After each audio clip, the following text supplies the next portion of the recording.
interest on it. If you or I were to do that, we would be charged with fraud, a felony. The bank's charter called for private investors to put up $400,000 worth of initial capital. But when Morris was unable to raise the money, he brazenly used his political influence to have gold deposited in the bank, which had been loaned to America by France. He then loaned this money to himself and his friends to reinvest in shares of the bank. And, like the Bank of England, the bank was given a monopoly over the national currency. Soon the dangers became clear. The value of American currency continued to plummet. So, 4 years later, in 1785, the bank's charter was not renewed. The leader of the effort to kill the bank, William Findley of Pennsylvania, explained the problem this way, quote, "This institution, having no principle but that of avarice, will never be varied in its object, to engross all the wealth, power, and influence of the state."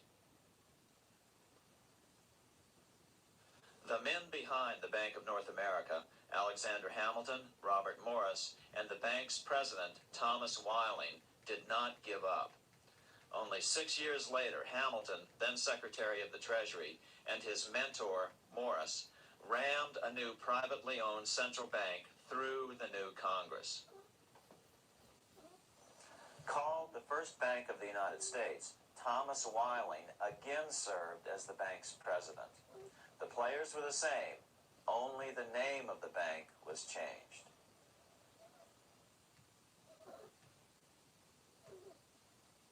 In 1787, colonial leaders assembled in Philadelphia to replace the ailing Articles of Confederation. As we saw earlier, both Thomas Jefferson and James Madison were unalterably opposed to a privately owned central bank. They had seen the problems caused by the Bank of England. They wanted nothing of it. As Jefferson later put it, "If the American people ever allow private banks to control the issue of their currency, first by inflation, then by deflation, the banks and the corporations which grow up around them will deprive the people of all property until their children wake up homeless on the continent their fathers conquered." During the debate over the future monetary system, another one of the founding fathers, Gouverneur Morris, castigated the motivations of the owners of the Bank of North America. Gouverneur Morris headed the committee that wrote the final draft of the Constitution. Morris knew the motivations of the bank well.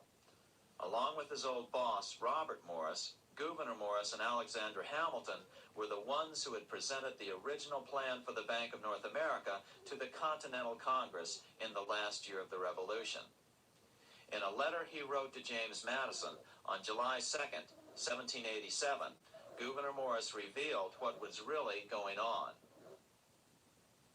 "The rich will strive to establish their dominion and enslave the rest. They always did. They always will. They will have the same effect here as elsewhere if we do not, by the power of government, keep them in their proper spheres." Despite the defection of Gouverneur Morris from the ranks of the bank, Hamilton, Robert Morris, Thomas Whiling, and their European backers were not about to give up. They convinced the bulk of the delegates to the Constitutional Convention to not give Congress the power to issue paper money. Most of the delegates were still reeling from the wild inflation of the paper currency during the Revolution. They had forgotten how well colonial scrip had worked before the war. But the Bank of England had not. The money changers could not stand to have America printing her own money again. So the Constitution is silent on the matter. This grievous defect left the door wide open for the money changers, just as they had planned.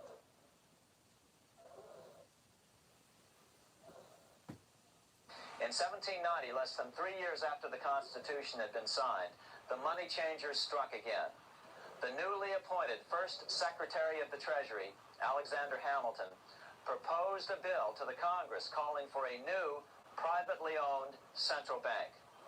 Coincidentally, that was the very year that Amschel Rothschild made his pronouncement from his flagship bank in Frankfurt. Let me issue and control a nation's money, and I care not who writes the laws. Alexander Hamilton was a tool of the international bankers, and he wanted to create the U.S. Bank, the BUS, or the Bank of the United States, and did so. Interestingly, one of Hamilton's first jobs after graduating from law school in 1782 was as an aide to Robert Morris, the head of the Bank of North America. In fact, the year before, Hamilton had written Morris a letter saying, "A national debt, if it is not excessive, will be to us a national blessing." A blessing to whom? After a year of intense debate, in 1791, Congress passed the bill and gave it a 20-year charter. The new bank was to be called the First Bank of the United States, or BUS. Here we are in front of the First Bank of the United States in Philadelphia. The bank was given a monopoly on printing U.S. currency, even though 80% of its stock would be held by private investors. The other 20% would be purchased by the U.S. government. But the reason was not to give the government a piece of the action. It was to provide the capital for the other 80% owners. As with the old Bank of North America and the Bank of England before that, the stockholders never paid the full amount for their shares. The U.S. government put up their initial $2 million in cash. Then the bank, through the old magic of fractional reserve lending, made loans to its charter investors so they could come up with the remaining $8 million of capital needed for this risk-free investment.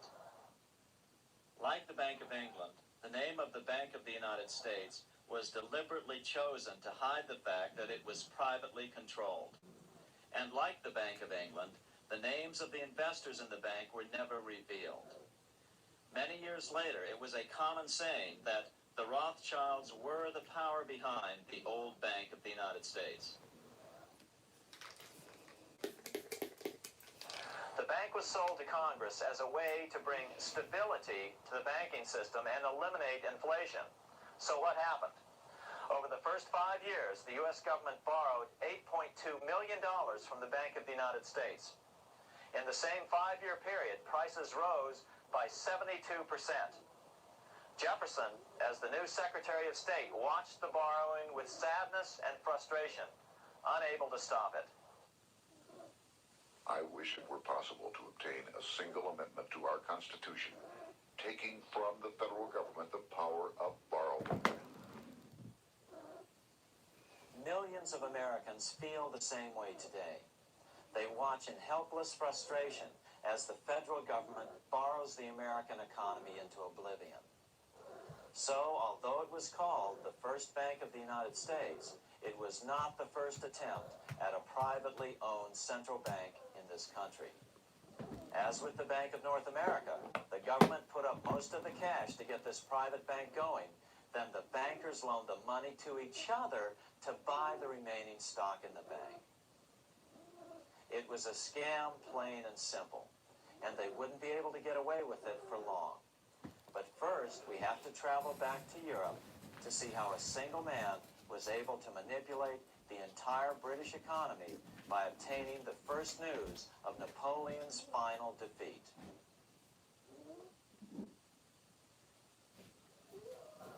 Here in Paris, the Bank of France was organized in 1800, just like the Bank of England. But Napoleon decided France had to break free of debt, and he never trusted the Bank of France. He declared that when a government is dependent upon bankers for money, the bankers, not the leaders of the government, are in control. The hand that gives is above the hand that takes. Money has no motherland. Financiers are without patriotism and without decency. Their sole object is gain. Back in America, unexpected help was about to arrive. In 1800, Thomas Jefferson narrowly defeated John Adams to become the third president of the United States. By 1803, Jefferson and Napoleon had struck a deal. The U.S. would give Napoleon $3 million in gold in exchange for a huge chunk of territory west of the Mississippi River, the Louisiana Purchase. With that $3 million, Napoleon quickly forged an army and set off across Europe, conquering everything in his path. But the Bank of England quickly rose to oppose him. They financed every nation in his path, reaping the enormous profits of war. Prussia, Austria, and finally Russia all went heavily into debt in a futile attempt to stop Napoleon. 4 years later, with the main French army in Russia, 30-year-old Nathan Rothschild, the head of the London office of the Rothschild family, personally took charge of a bold plan to smuggle a much-needed shipment of gold right through France to finance an attack by the Duke of Wellington from Spain. Nathan later bragged at a dinner party in London that it was the best business he'd ever done. Little did he know that he would do much better business in the near future. Wellington's attacks from the south and other defeats eventually forced Napoleon to abdicate, and Louis XVIII was crowned king. Napoleon was exiled to Elba, a tiny island off the coast of Italy, supposedly exiled from France forever. While Napoleon was in exile on Elba, temporarily defeated by England with the financial help of the Rothschilds, America was trying to break free of its central bank as well.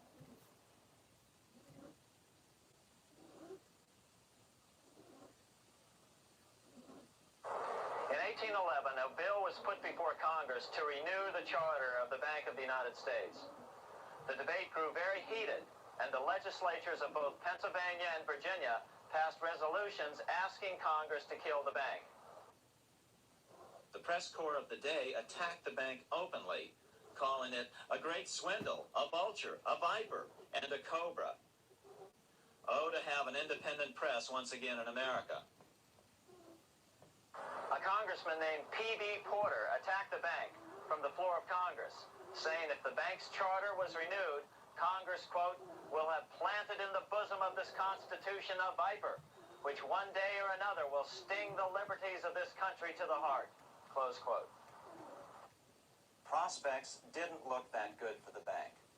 Some writers have even claimed that Nathan Rothschild warned that the United States would find itself involved in a most disastrous war if the bank's charter were not renewed. But it wasn't enough. When the smoke had cleared, the renewal bill was defeated by a single vote in the House and was deadlocked in the Senate. By now, America's fourth president, James Madison, was in the White House. Remember, Madison was a staunch opponent of the bank. His vice president, George Clinton, broke a tie in the Senate and sent the bank into oblivion. Within 5 months, England attacked the U.S., and the War of 1812 was on. But the British were still busy fighting Napoleon, and so the War of 1812 ended in a draw in 1814. Though the money changers were temporarily down, they were far from out. It would take them only another 2 years to bring back their bank bigger and stronger than ever.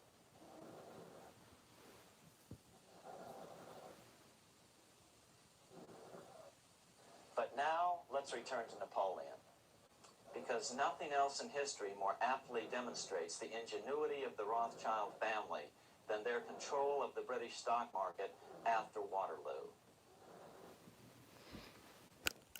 In 1815, a year after the end of the War of 1812 in America, Napoleon escaped his exile and returned to Paris. French troops were sent out to capture him, but such was his charisma that the soldiers rallied around their old leader and hailed him as their emperor once again. In March of 1815, Napoleon equipped an army which Britain's Duke of Wellington defeated less than 90 days later at Waterloo. Some writers claim Napoleon borrowed £5 million from the Bank of England to rearm, but it appears these funds actually came from the Hubbard banking house in Paris. Nevertheless, From about this point on, it was not unusual for privately controlled central banks to finance both sides in a war. Why would a central bank finance opposing sides in a war? Because war is the biggest debt generator of them all. A nation will borrow any amount for victory. The ultimate loser is loaned just enough to hold out the vain hope of victory, and the ultimate winner is given enough to win. Besides, such loans are usually conditioned upon the guarantee that the victor will honor the debts of the vanquished.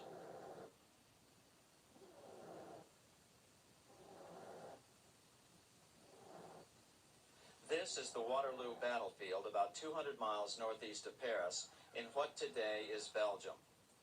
Here Napoleon suffered his final defeat, but not before thousands of French and Englishmen gave their lives on a steamy summer day in July of 1815.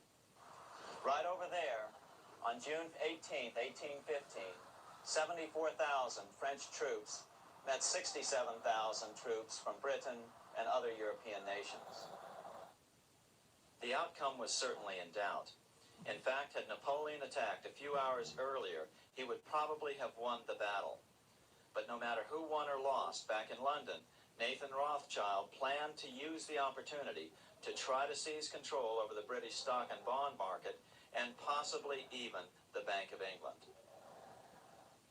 Rothschild stationed a trusted agent, a man named Rothworth, on the north side of the battlefield, closer to the English Channel. Once the battle had been decided, Rothworth took off for the Channel.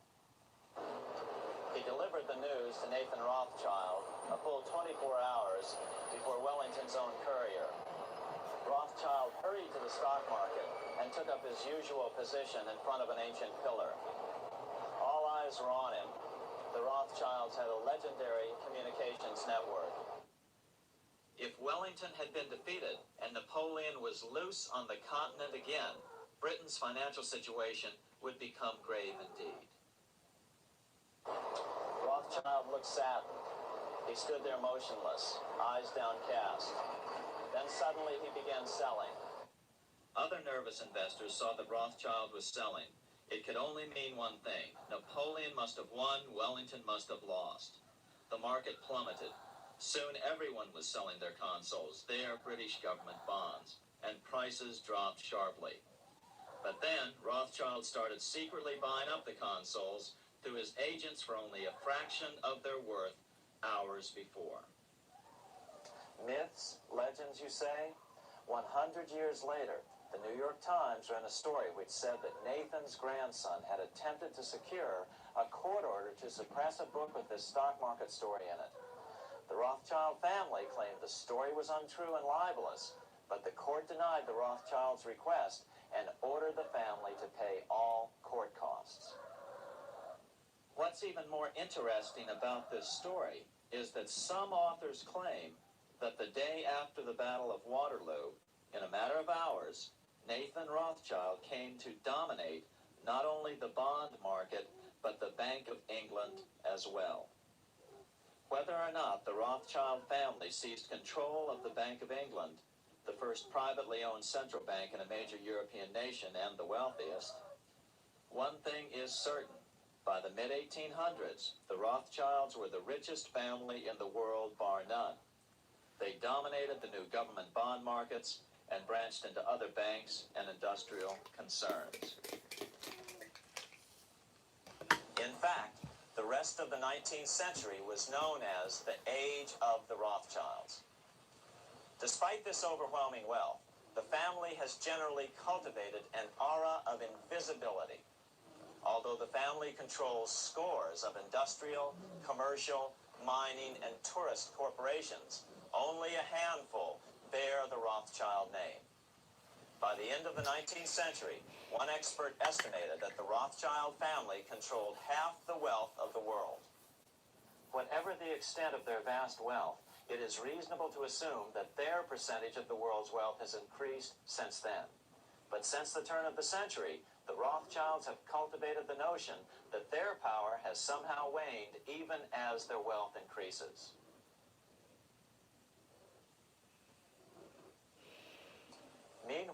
back in Washington in 1816, just 1 year after Waterloo and Rothschild's alleged takeover of the Bank of England, the American Congress passed a bill permitting yet another privately owned central bank. This bank was called the Second Bank of the United States. The new bank's charter was a copy of the previous bank's. The U.S. government would own 20% of the shares of the bank. Of course, the federal share was paid by the Treasury up front into the bank's coffers. Then, through the magic of fractional reserve lending, it was transformed into loans to private investors who then bought the remaining 80% of the shares.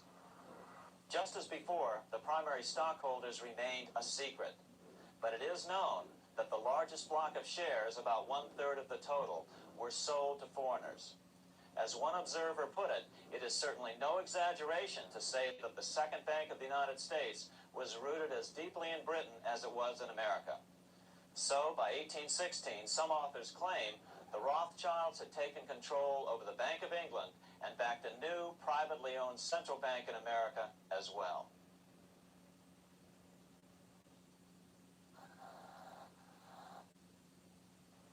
After 12 years of manipulations of the U.S. economy on the part of the Second Bank of the U.S., the American people had had just about enough. Opponents of the bank nominated a dignified senator from Tennessee, Andrew Jackson, the hero of the Battle of New Orleans, to run for president. This is his home, the Hermitage.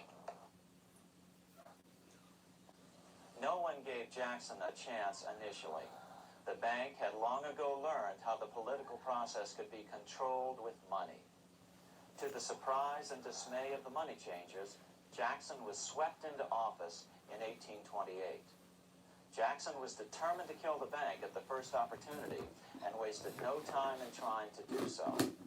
But the bank's 20-year charter didn't come up for renewal until 1836, the last year of his second term, if he could survive that long. During his first term, Jackson contented himself with rooting out the bank's many minions from government service. He fired 2,000 of the 11,000 employees of the federal government. In 1832, with his re-election approaching, the bank struck an early blow, hoping Jackson would not want to stir up controversy. They asked Congress to pass a renewal bill 4 years early. Naturally, Congress complied, then sent it to the president for signing. But Jackson weighed in with both feet. Old Hickory, never a coward, vetoed the bill. His veto message is one of the great American documents.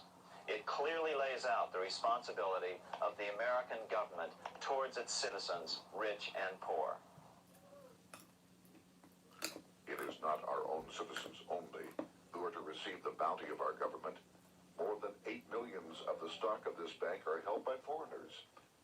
Is there no danger to our liberty and independence in a bank that in its nature has so little to bind it to our country? Controlling our currency, receiving our public monies, and holding thousands of our citizens' independence would be more formidable and dangerous than a military power of the enemy. If government would confine itself to equal protection and, as heaven does its rains, shower its favor alike on the high and the low, the rich and the poor, it would be an unqualified blessing. In the act before me, there seems to be a wide and unnecessary departure from these just principles. Later that year, in July 1832, Congress was unable to override Jackson's veto. Now Jackson had to stand for re-election. Jackson took his argument directly to the people. For the first time in U.S. history, Jackson took his presidential campaign on the road. Before then, presidential candidates stayed at home and looked presidential. His campaign slogan was Jackson and no bank. The National Republican Party ran Senator Henry Clay against Jackson. Despite the fact that the bankers poured over $3 million into Clay's campaign, Jackson was reelected by a landslide in November of 1832. Despite his presidential victory, Jackson knew the battle was only beginning. The hydra of corruption is only scotched, not dead. said the newly elected president. Jackson ordered his new Secretary of Treasury, Louis McLean, to start removing the government's deposits from the second bank and start placing them in state banks. But McLean refused to do so. Jackson fired him and appointed William J. Duane as the new Secretary of the Treasury. Duane also refused to comply with the president's requests, and so Jackson fired him as well and then appointed Roger B. Taney to the office. Taney did withdraw government funds from the bank starting on October 1st, 1833. Jackson was jubilant. "I have a chain. I'm ready with screws to draw every tooth and then the stumps." But the bank was not yet done fighting. Its head, Nicholas Biddle, used his influence to get the Senate to reject Taney's nomination. Then, in a rare show of arrogance, Biddle threatened to cause a depression if the bank was not rechartered. This worthy president thinks that because he has scalped Indians and imprisoned judges, he is to have his way with the bank. He is mistaken. Next, in an unbelievable fit of honesty for a central banker, Biddle admitted that the bank was going to make money scarce to force Congress to restore the bank. Nothing but widespread suffering will produce any effect on Congress. Our only safety is in pursuing a steady course of firm restriction, and I have no doubt that such a course will ultimately lead to restoration of the currency and the recharter of the bank. What a stunning revelation. Here was the pure truth, revealed with shocking clarity. Biddle intended to use the money contraction power of the bank to cause a massive depression until America gave in. Unfortunately, this has happened time and time again throughout U.S. history and is about to happen again in today's world. Nicholas Biddle made good on his threat. The bank sharply contracted the money supply by calling in old loans and refusing to extend new ones. A financial panic ensued, followed by a deep depression. Naturally, Biddle blamed Jackson for the crash, saying that it was caused by the withdrawal of federal funds from the bank. Unfortunately, his plan worked well. Wages and prices sagged. Unemployment soared along with business bankruptcies. The nation quickly went into an uproar. Newspaper editors blasted Jackson in editorials.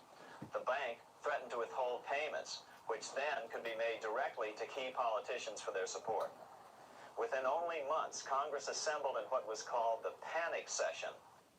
6 months after he had withdrawn funds from the bank, Jackson was officially censured by a resolution which passed the Senate by a vote of 26 to 20. It was the first time a president had ever been censured by Congress. Jackson lashed out at the bank. "You are a den of vipers. I intend to rout you out, and by eternal God, I will rout you out." America's fate teetered on a knife edge. If Congress could muster enough votes to override Jackson's veto, the bank would be granted another 20-year monopoly or more over America's money. Time enough to consolidate its already great power. Then a miracle occurred. The governor of Pennsylvania came out supporting President Jackson and strongly criticized the bank. On top of that, Biddle had been caught boasting in public about the bank's plan to crash the economy. Suddenly, the tide shifted. In April of 1834, the House of Representatives voted 134 to 82 against rechartering the bank. This was followed up by an even more lopsided vote to establish a special committee to investigate whether the bank had caused the crash. When the investigating committee arrived at the bank's door in Philadelphia, armed with a subpoena to examine the books, Biddle refused to give them up.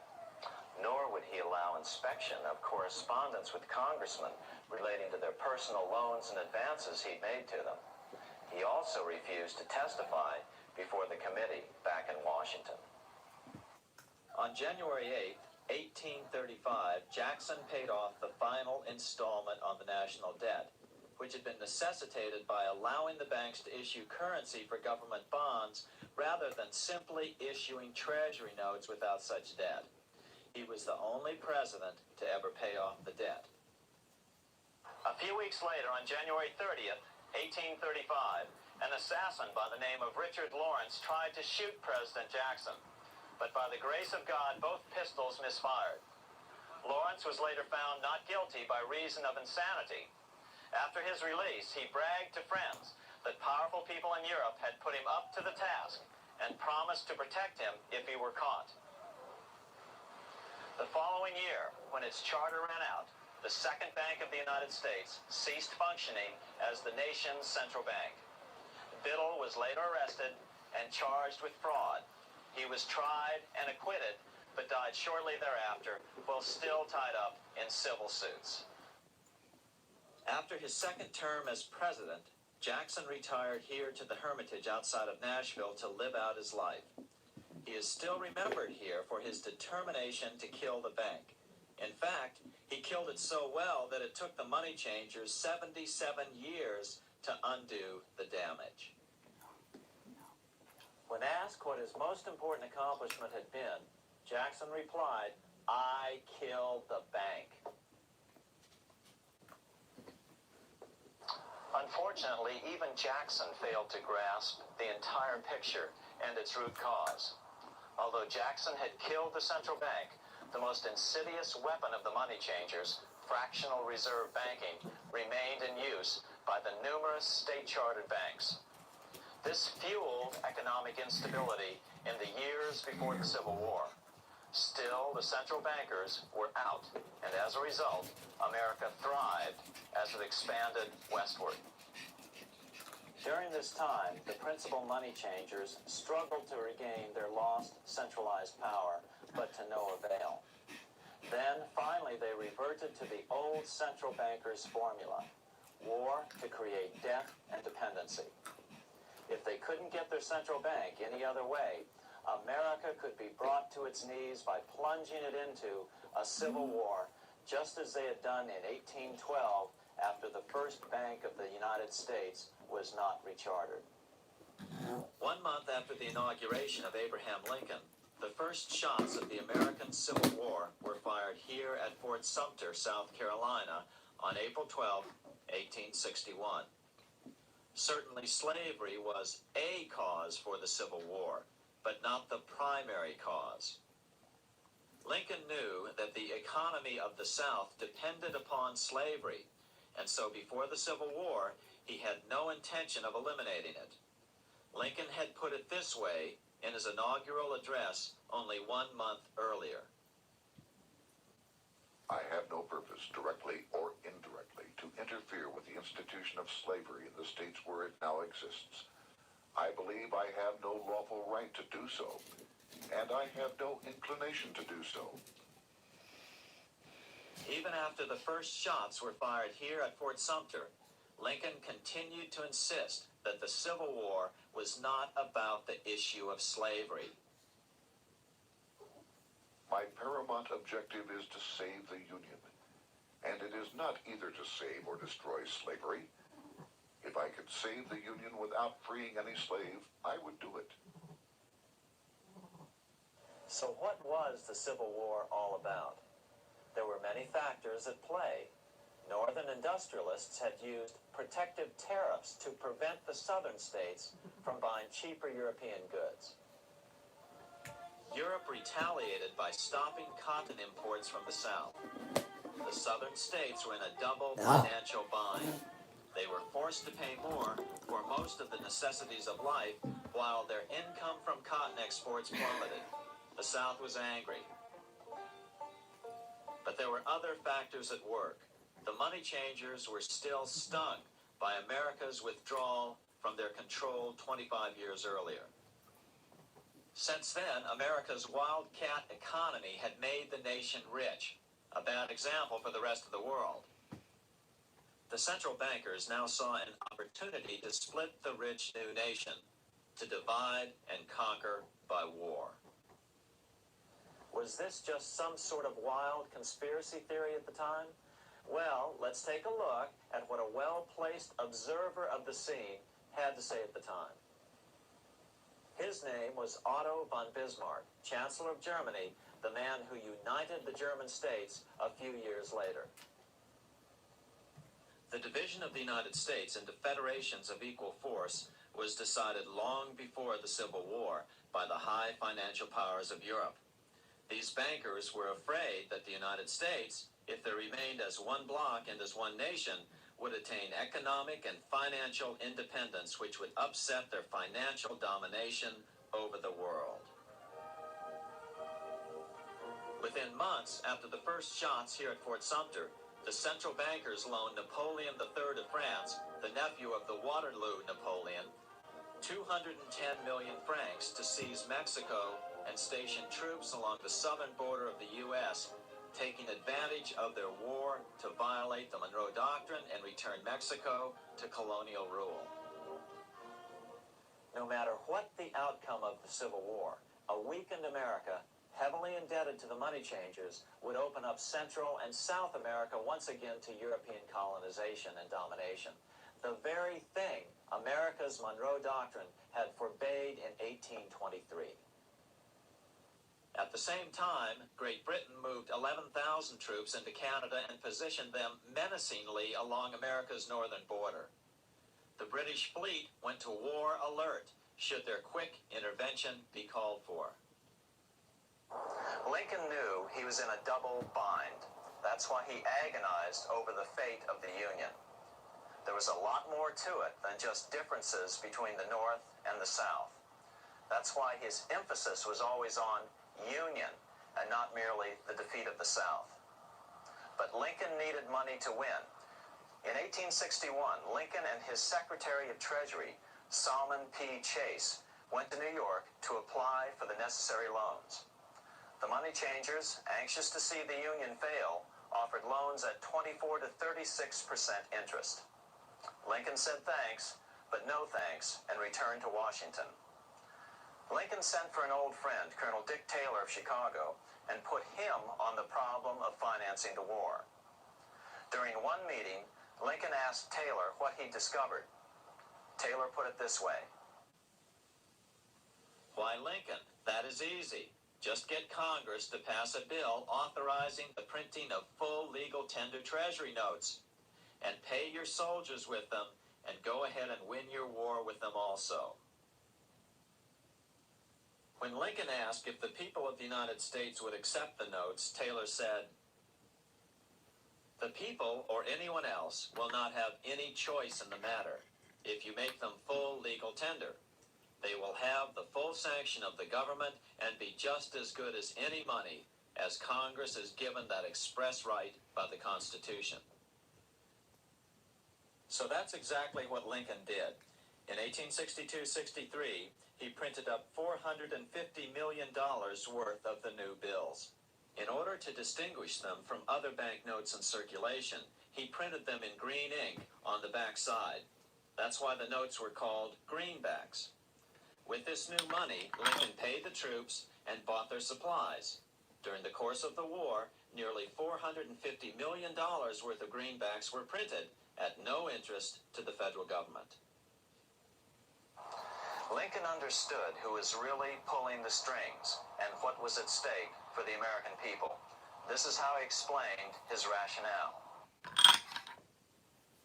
The government should create, issue, and circulate all the currency and credit needed to satisfy the spending power of the government and the buying power of consumers. The privilege of creating and issuing money is not only the supreme prerogative of government, but it is the government's greatest creative opportunity.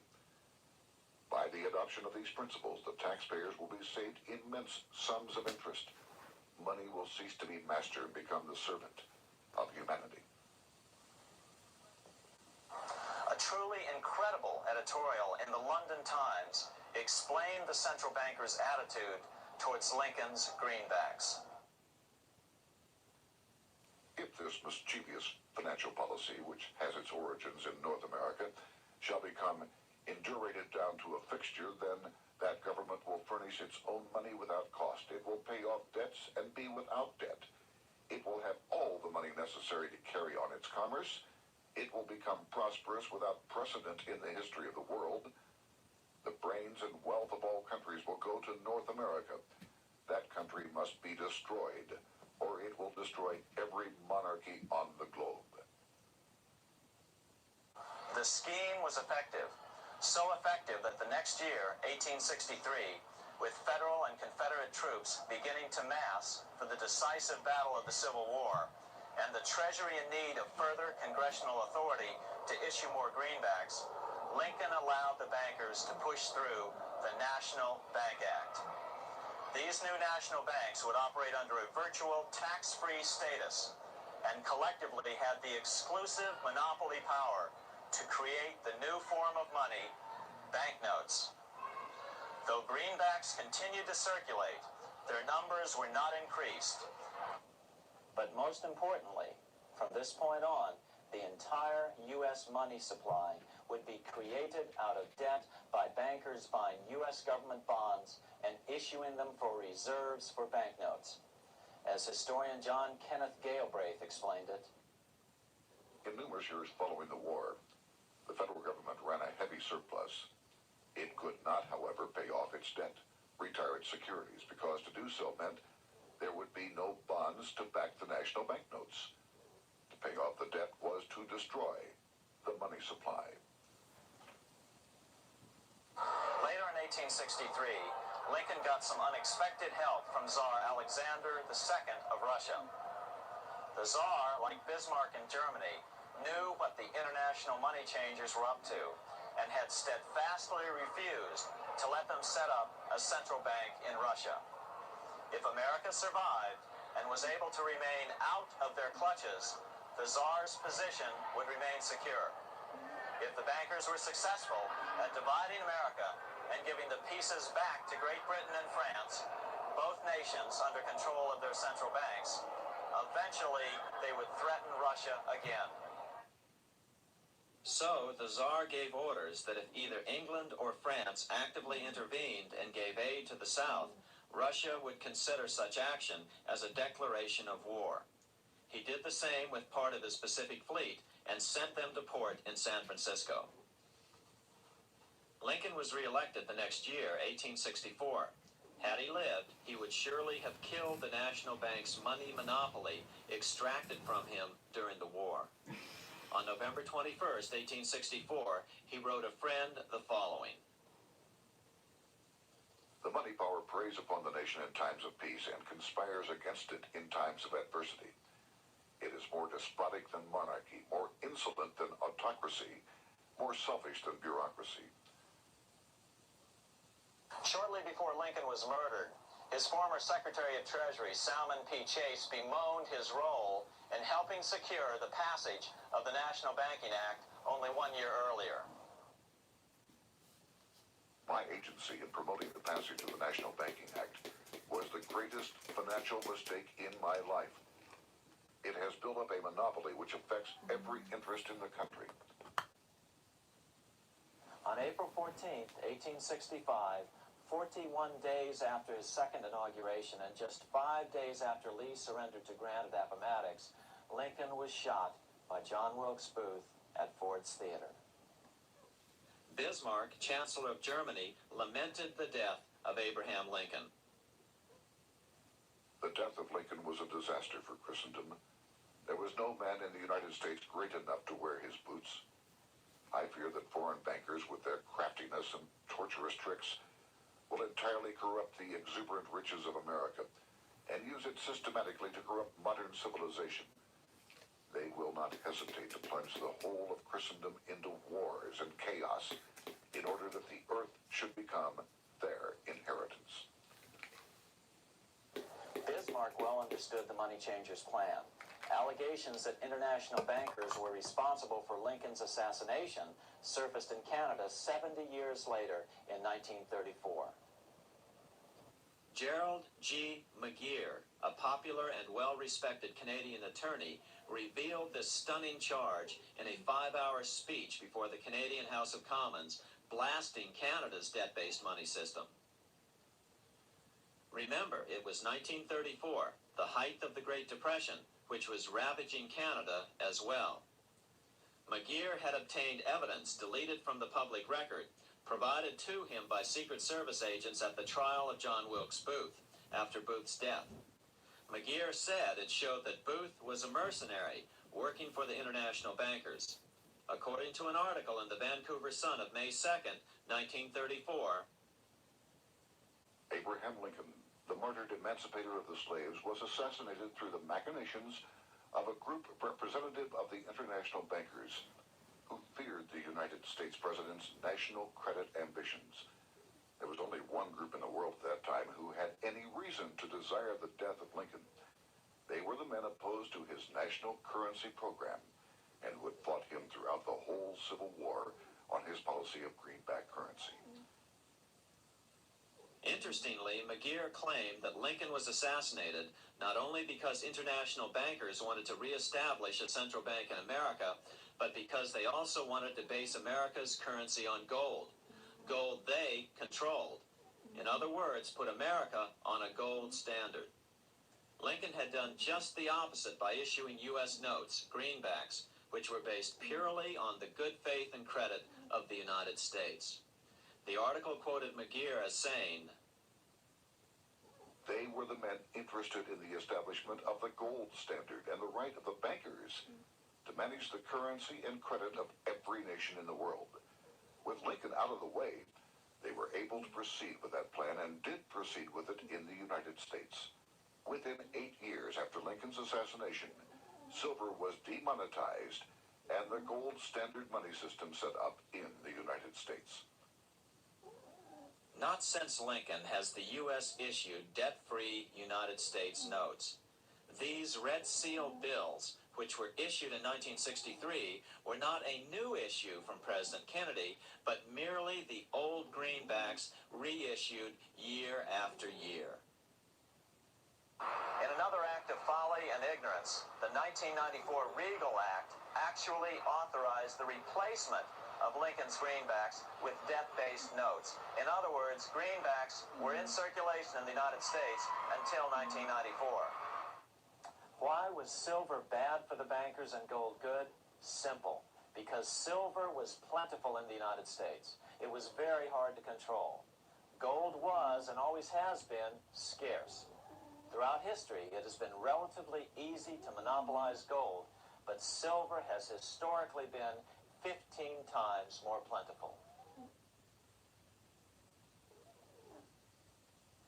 With Lincoln out of the way, the money changers' next objective was to gain complete control over America's money. This was no easy task. With the opening of the American West, silver had been discovered in huge quantities. On top of that, Lincoln's greenbacks were generally popular. Despite the European central bankers' deliberate attacks on greenbacks, they continued to circulate in the United States, in fact, until a few years ago. According to historian W. Cleon Skousen, right after the Civil War, there was considerable talk about reviving Lincoln's brief experiment with the constitutional monetary system. Had not the European Money Trust intervened, it would have no doubt become an established institution. It is clear that the concept of America printing her own debt-free money sent shockwaves throughout the European central banking elite. They watched with horror as Americans clamored for more greenbacks. They may have killed Lincoln, but support for his monetary ideas grew. On April 12, 1866, nearly 1 year to the day of Lincoln's assassination, Congress went to work at the bidding of the European central banking interests. It passed the Contraction Act, authorizing the Secretary of the Treasury to begin to retire some of the greenbacks in circulation and thereby contract the money supply. Authors Theodore R. Thorin and Richard F. Warner explained the results of the money contraction in their classic book on the subject, The Truth in Money book. The hard times which occurred after the Civil War could have been avoided if the greenback legislation had continued as President Lincoln had intended.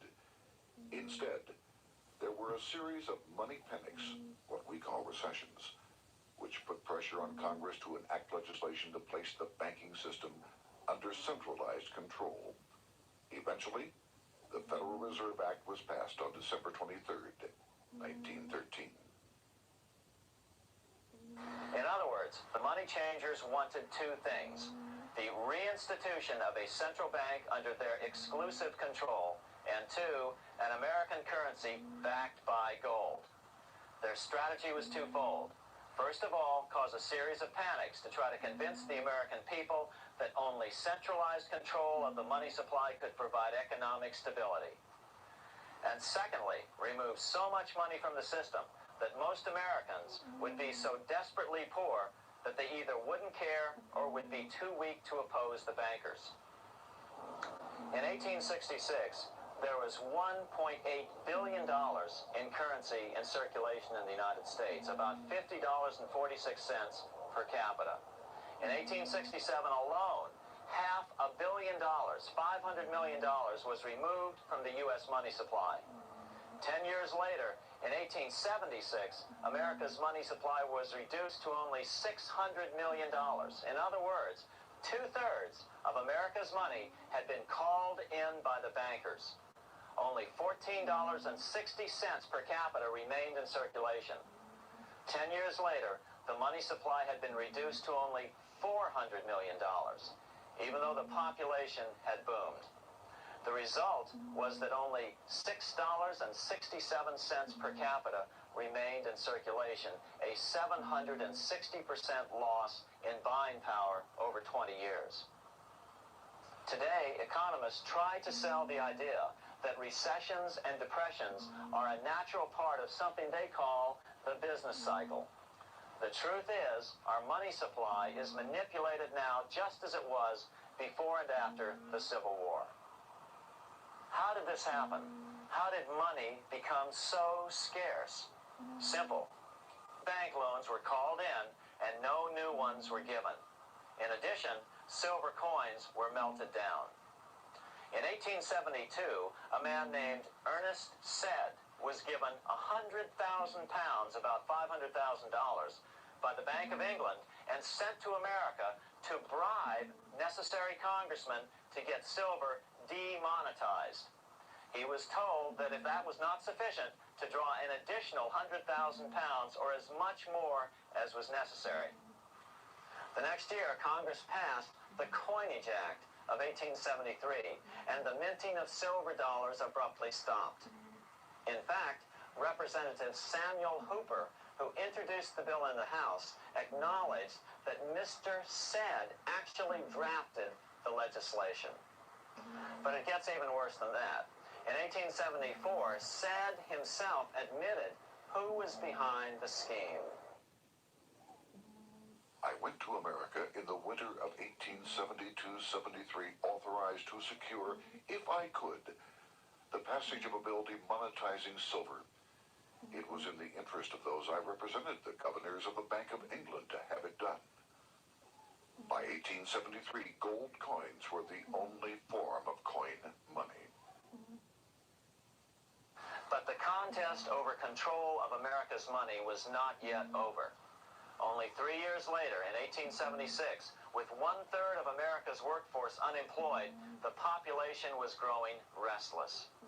People were clamoring for a return to the greenback money system of President Lincoln or a return to silver money, anything that would make money more plentiful.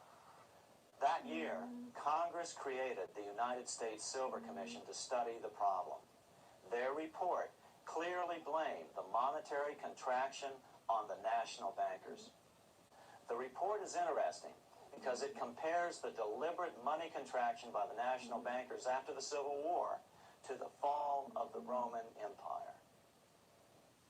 The disaster of the Dark Ages was caused by decreasing money and falling prices. Without money, civilization could not have had a beginning, and with a diminishing supply, it must languish, and unless relieved, finally perish. At the Christian era, the metallic money of the Roman Empire amounted to $1,800,000,000. By the end of the 15th century, it had shrunk to less than $200 million. History records no other such disastrous transition as that from the Roman Empire to the Dark Ages.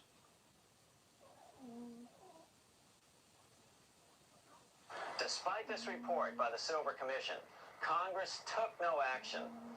The next year, 1877, riots broke out from Pittsburgh to Chicago. The torches of starving vandals lit up the sky. The bankers huddled to decide what to do. They decided to hang on. Now that they were back in control to a certain extent, they were not about to give it up. At the meeting of the American Bankers Association that year, they urged their membership to do everything in their power to put down the notion of a return to greenbacks. The ABA Secretary, James Buell, authored a letter to the members which blatantly called on the banks to subvert not only Congress, but the press. It is advisable to do all in your power to sustain such prominent daily and weekly newspapers, especially the agricultural and religious press, as will oppose the greenback issue of paper money, and that you will also withhold patronage from all applicants who are not willing to oppose the government issue of money. To repeal the act creating banknotes or to restore to circulation the government issue of money will be to provide the people with money and will therefore seriously affect our individual profits as bankers and lenders. See your congressman at once and engage him to support our interest that we may control legislation. As political pressure mounted in Congress for change, the press tried to turn the American people away from the truth. The New York Tribune put it this way on January 10th, 1878. The capital of the country is organized at last, and we will see whether Congress will dare to fly in its face. But it didn't work entirely. On February 28, 1878, Congress passed the Sherman Law, allowing the minting of a limited number of silver dollars, ending the 5-year hiatus. This did not end gold backing of the currency, however, nor did it completely free silver. Previous to 1873, anyone who brought silver to the U.S. Mint could have it struck into silver dollars free of charge. No longer. But at least some money began to flow back into the economy again. With no further threat to their control, the bankers loosened up on loans, and the post-Civil War depression was finally ended. 3 years later, the American people elected Republican James Garfield president. Garfield understood how the economy was being manipulated. As a congressman, he had been chairman of the Appropriations Committee and was a member of Banking and Currency. After his inauguration, he slammed the money changers publicly in 1881. Whoever controls the volume of money in any country is absolute master of all industry and commerce. And when you realize that the entire system is very easily controlled, one way or another, by a few powerful men at the top, you will not have to be told how periods of inflation and depression originate. Unfortunately, within a few weeks of making this statement, on July 2nd of 1881, President Garfield was assassinated.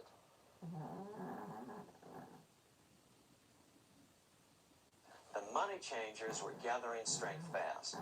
They began a periodic fleecing of the flock, as they called it, by creating economic booms followed by further depressions so they could buy up thousands of homes and farms for pennies on the dollar.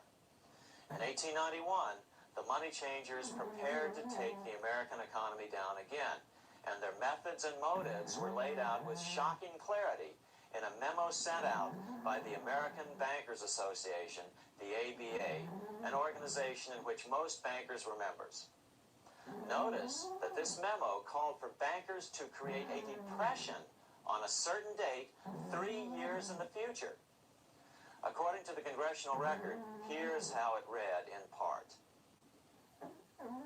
On September 1st, 1894, we will not renew our loans under any consideration. On September 1st, we will demand our money. We will foreclose and become mortgagees in possession. We can take 2/3 of the farms west of the Mississippi and thousands of them east of the Mississippi as well at our price. Then the farmers will become tenants, as in England. These depressions could be controlled because America was on the gold money standard. Since gold is scarce, it's one of the easiest commodities to manipulate. People wanted silver money legalized again so they could escape the stranglehold the money changers had on gold money. People wanted silver money reinstated, reversing Mr. Said's Act of 1873, by then called the Crime of 73. By 1896, the issue of more silver money had become the central issue in the presidential campaign. William Jennings Bryan, a senator from Nebraska, ran for president as a Democrat on the free silver issue. At the Democratic National Convention in Chicago, he made an emotional speech which won him the nomination entitled Crown of Thorns and Cross of Gold. Though Bryan was only 36 years old at the time, this speech is widely regarded as the most famous oration ever made before a political convention. In the dramatic conclusion, Bryan said, We will answer their demand for a gold standard by saying to them, you shall not press down upon the brow of labor this crown of thorns, you shall not crucify mankind upon a cross of gold. The bankers lavishly supported the Republican candidate, William McKinley, who favored the gold standard. The resulting contest was amongst the most fiercely contested presidential races in American history. Bryan made over 600 speeches in 27 states. The McKinley campaign got manufacturers and industrialists to inform their employees that if Bryan were elected, all factories and plants would close and there would be no work. The ruse succeeded. McKinley beat Bryan by a small margin. Bryan ran for president again in 1900 and in 1908, but fell short each time. During the 1912 Democratic Convention, Bryan was a powerful figure who helped Woodrow Wilson win the nomination. When Wilson became president, he appointed Bryan as Secretary of State, but Bryan soon became disenchanted with the Wilson administration. Bryan served only 2 years in the Wilson administration before resigning in 1915 over the highly suspicious sinking of the Lusitania, the event which was used to drive America into World War I. Although William Jennings Bryan never gained the presidency, his efforts delayed the money changers for 17 years from attaining their next goal, a new, privately owned central bank for America.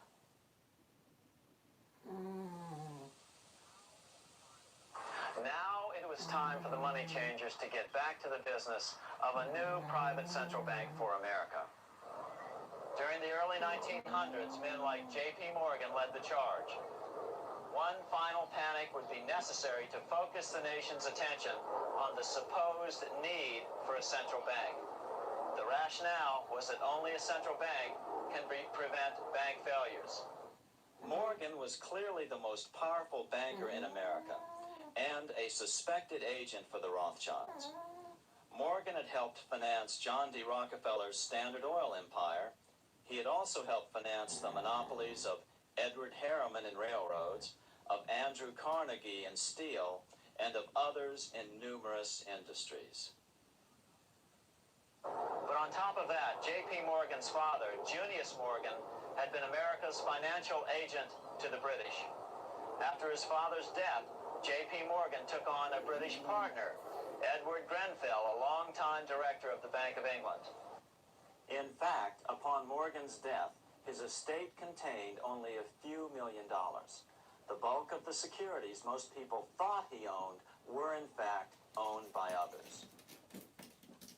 In 1902, President Theodore Roosevelt allegedly went after Morgan and his friends by using the Sherman Antitrust Act to try to break up their industrial monopolies. Actually, Roosevelt did very little to interfere in the growing monopolization of American industry by the bankers and their surrogates. For example, Roosevelt supposedly broke up the Standard Oil monopoly, but it wasn't really broken at all. It was merely divided into 7 corporations, all still controlled by the Rockefellers. The public was aware of this thanks to political cartoonists like Thomas Nast, who referred to the bankers as the Money Trust. By 1907, the year after Teddy Roosevelt's re-election, Morgan decided it was time to try for a central bank again. Using their combined financial muscle, Morgan and his friends were secretly able to crash the stock market. Thousands of small banks were vastly overextended. Some had reserves of less than 1%, thanks to the fractional reserve principle. Within days, bank runs were commonplace across the nation. Now Morgan stepped into the public arena and offered to prop up the faltering American economy by supporting failing banks with money he manufactured out of nothing. It was an outrageous proposal, far worse than even fractional reserve banking, but Congress let him do it. Morgan manufactured $200 million worth of this completely reserveless private money and bought things with it, paid for services with it, and sent some of it to his branch banks to lend out at interest. His plan worked. Soon, the public regained confidence in money in general and quit hoarding their currency. But as a result, banking power was further consolidated into the hands of a few large banks. By 1908, the panic was over, and Morgan was hailed as a hero by the president of Princeton University, a man by the name of Woodrow Wilson. All this trouble could be averted if we appointed a committee of 6 or 7 public-spirited men like J.P. Morgan to handle the affairs of our country. Economics textbooks would later explain that the creation of the Federal Reserve System was the direct result of the panic of 1907. Quote, with its alarming epidemic of bank failures, the country was fed up once and for all with the anarchy of unstable private banking, close quote. But Minnesota Congressman Charles A. Lindbergh Sr., the father of the famous aviator Lucky Lindy, later explained that the panic of 1907 was really just a scam. Those not favorable to the money trust could be squeezed out of business and the people frightened into demanding changes in the banking and currency laws which the money trust would bring. So, since the passage of the National Bank Act of 1863, the money changers had been able to create a series of booms and busts. The purpose was not only to fleece the American public of their property, but to later claim that the banking system was basically so unstable that it had to be consolidated into a central bank once again.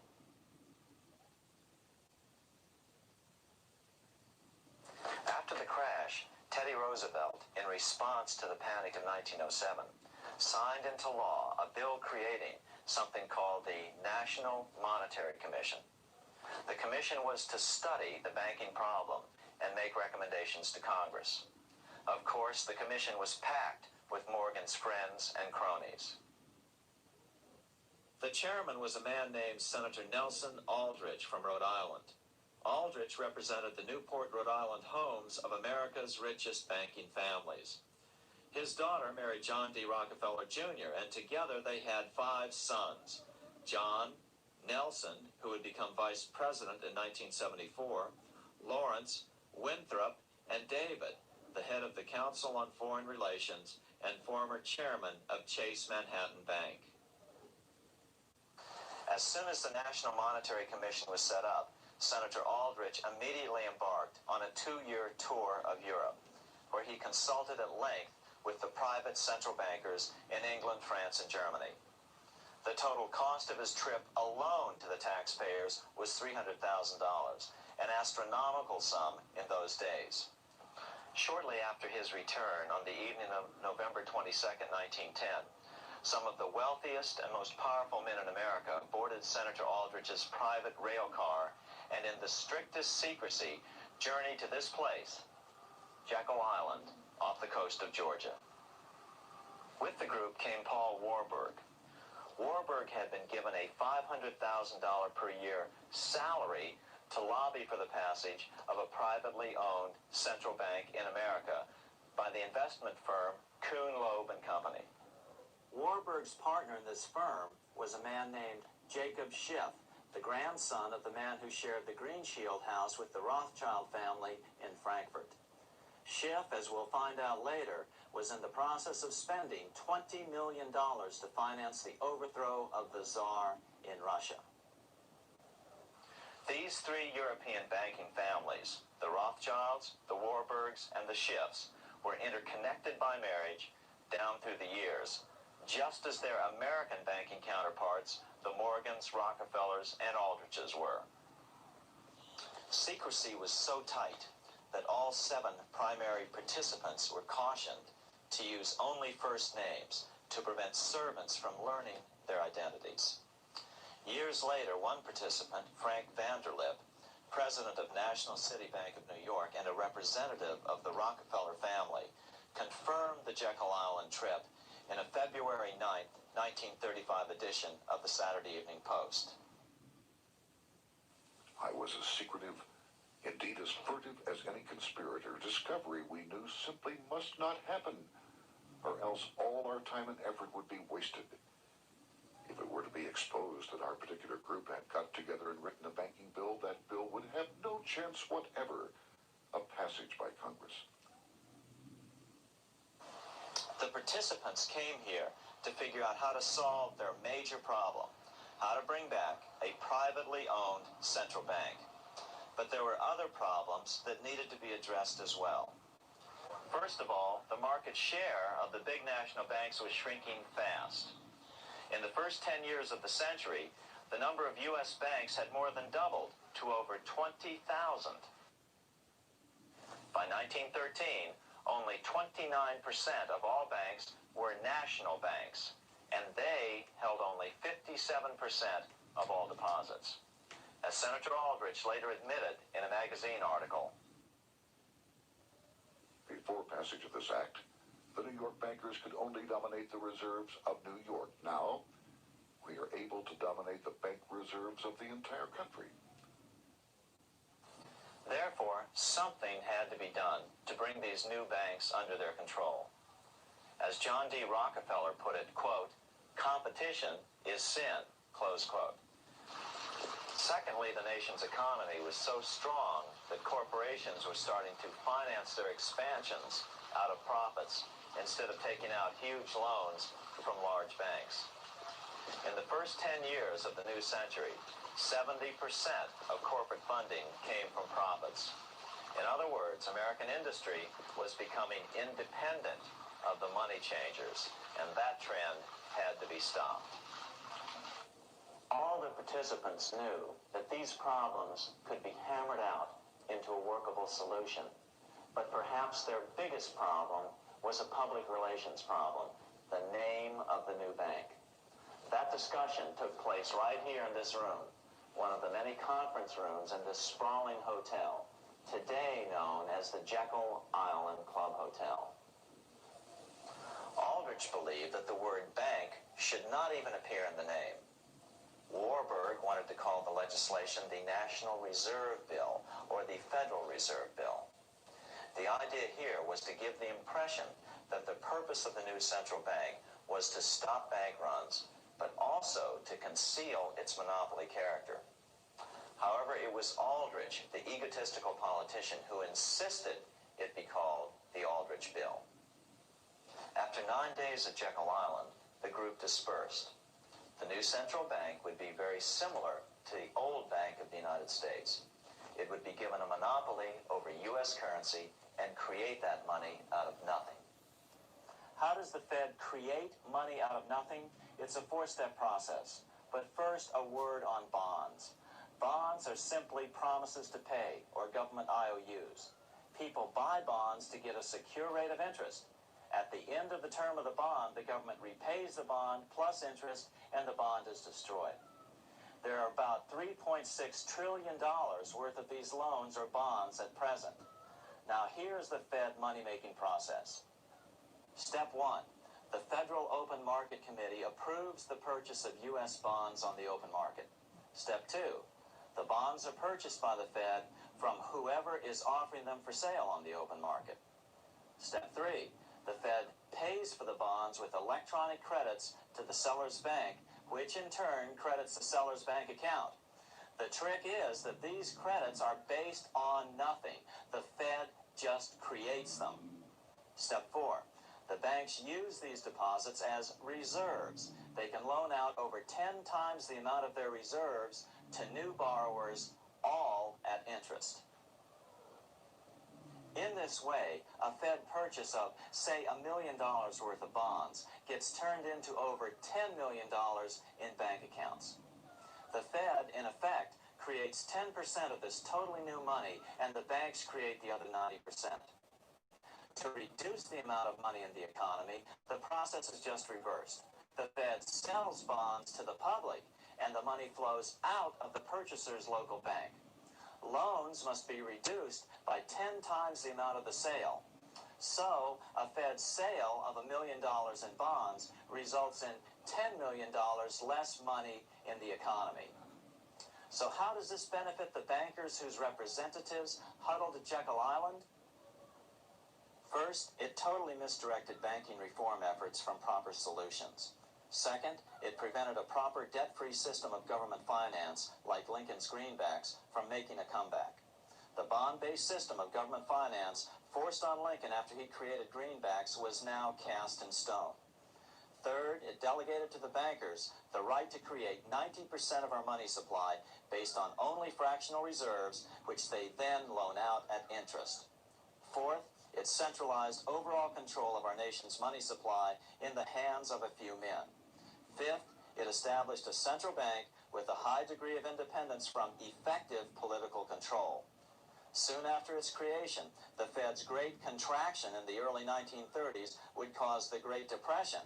This independence has been enhanced since then through additional laws.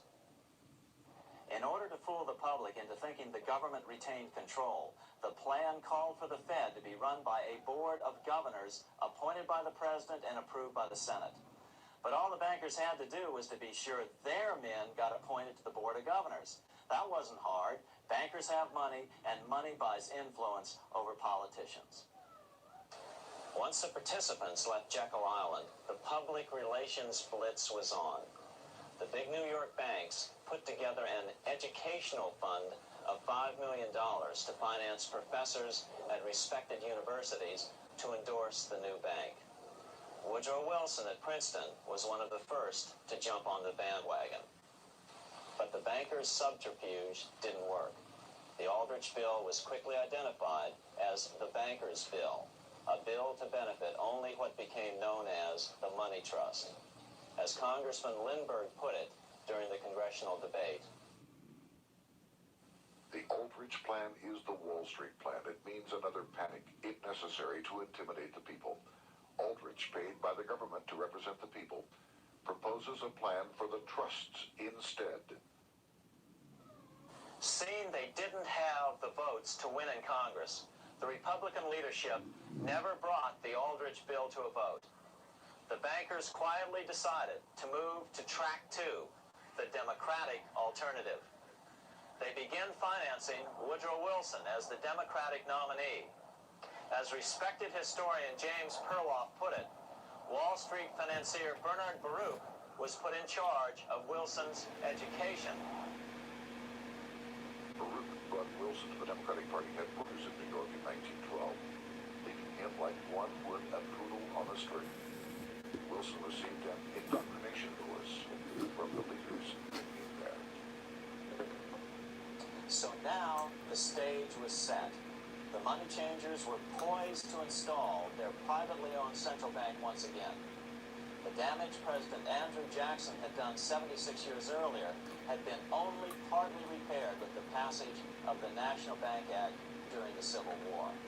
Since then, the battle had raged on across the decades. The Jacksonians became the greenbackers, who became the hardcore supporters of William Jennings Bryan. With Bryan leading the charge, these opponents of the money changers, ignorant of Baruch's tutelage, now threw themselves behind Democrat Woodrow Wilson. They and Bryan would soon be betrayed.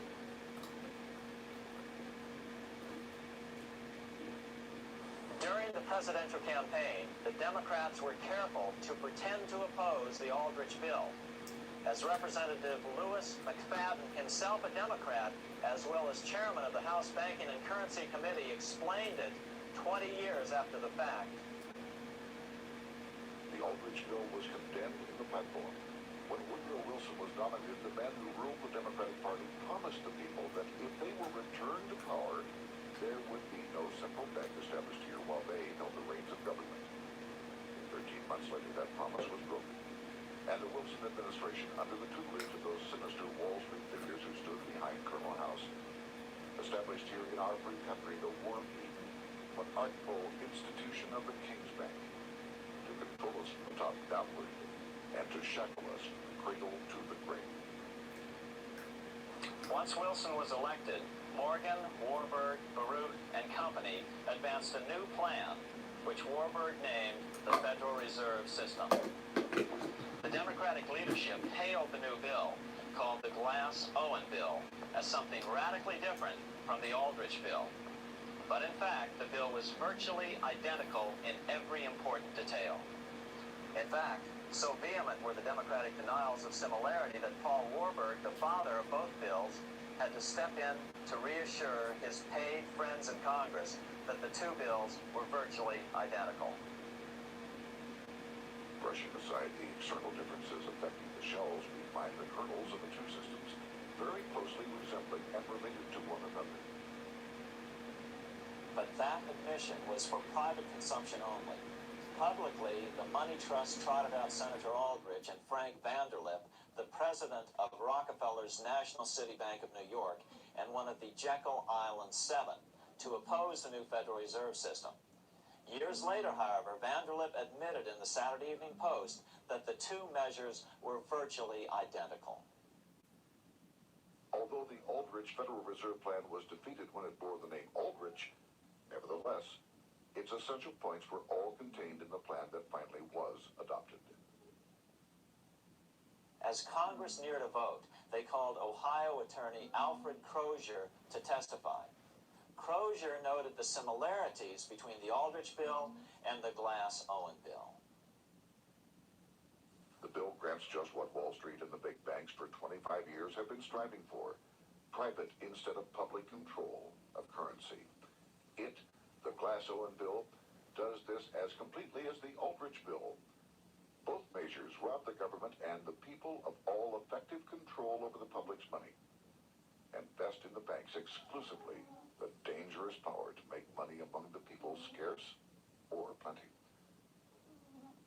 During the debate on the measure, senators complained that the big banks had their financial muscle to influence the outcome. There are bankers in this country who are enemies of the public welfare, said one senator. What an understatement. Despite the charges of deceit and corruption, the bill was finally snuck through the Senate on December 22nd, 1913, after most senators had left town for the holidays, after having been assured by the leadership that nothing would be done until long after the Christmas recess.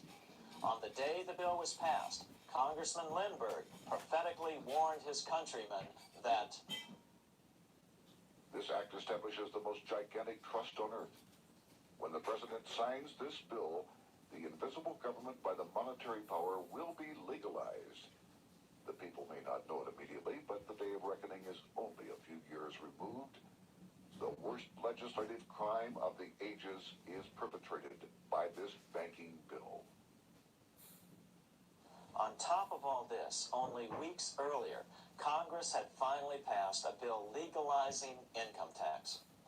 Why was the income tax law important? Because bankers finally had in place a system which would run up a virtually unlimited federal debt. How would the interest on this debt be repaid? Never mind the principal. Remember, a privately owned central bank creates the principal out of nothing. The federal government was small then. Up to then, it had subsisted merely on tariffs and excise taxes. No, just as with the Bank of England, the interest payments had to be guaranteed by direct taxation of the people. The money changers knew that if they had to rely on contributions from the states, eventually the individual state legislatures would revolt and either refuse to pay the interest on their own money or at least bring political pressure to bear to keep the debt small. It is interesting to note that in 1895, the Supreme Court had found a similar income tax law to be unconstitutional. The Supreme Court even found a corporate income tax law unconstitutional in 1909. As a result, Senator Aldrich hustled a bill for a constitutional amendment allowing income tax through the Congress. The proposed 16th Amendment to the Constitution was then sent to the state legislatures for approval. But some critics claim that the 16th Amendment was never ratified by the necessary 3/4 of the states. In other words, the 16th Amendment may not be legal. But the money changers were in no mood to debate the fine points. By October of 1913, Senator Aldrich had hustled the income tax bill through Congress. Without the power to tax the people directly and bypass the states, the Federal Reserve Bill would be far less useful to those who wanted to drive America deeply into their debt. A year after the passage of the Federal Reserve Bill, Congressman Lindbergh explained how the Fed created what we have come to call the business cycle and how they use it to their advantage. To cause high prices, all the Federal Reserve Board will do will be to lower the rediscount rate, producing an expansion of credit and a rising stock market. Then, when businessmen are adjusted to these conditions, it can check prosperity in mid-career by arbitrarily raising the rate of interest. It can cause the pendulum of a rising and falling market to swing gently back and forth by slight changes in the discount rate, or cause violent fluctuations by a greater rate variation. And in either case, it will possess inside information as to financial conditions and advanced knowledge of the coming change, either up or down. This is the strangest, most dangerous advantage ever placed in the hands of a special privileged class by any government that ever existed. The system is private, conducted for the sole purpose of obtaining the greatest possible profits from the use of other people's money. They know in advance when to create panics to their advantage. They also know when to stop panic. Inflation and deflation work equally well for them when they control finance. Congressman Lindbergh was correct on all points. What he didn't realize was that most European nations had already fallen prey to the central bankers decades or centuries earlier. But he also mentions the interesting fact that only 1 year later, the Fed had cornered the market in gold. This is how he put it, quote, "Already, the Federal Reserve banks have cornered the gold and gold certificates," close quote. But Congressman Lindbergh was not the only critic of the Fed. Congressman Lewis McFadden, the chairman of the House Banking and Currency Committee from 1920 to 1931, remarked that the Federal Reserve Act brought about a superstate controlled by international bankers and international industrialists acting together to enslave the world for their own pleasure. Notice how McFadden saw the international character of the stockholders of the Federal Reserve. Another chairman of the House Banking and Currency Committee in the 1960s, Wright Patman from Texas, put it this way. In the United States today, we have in effect two governments. We have the duly constituted government.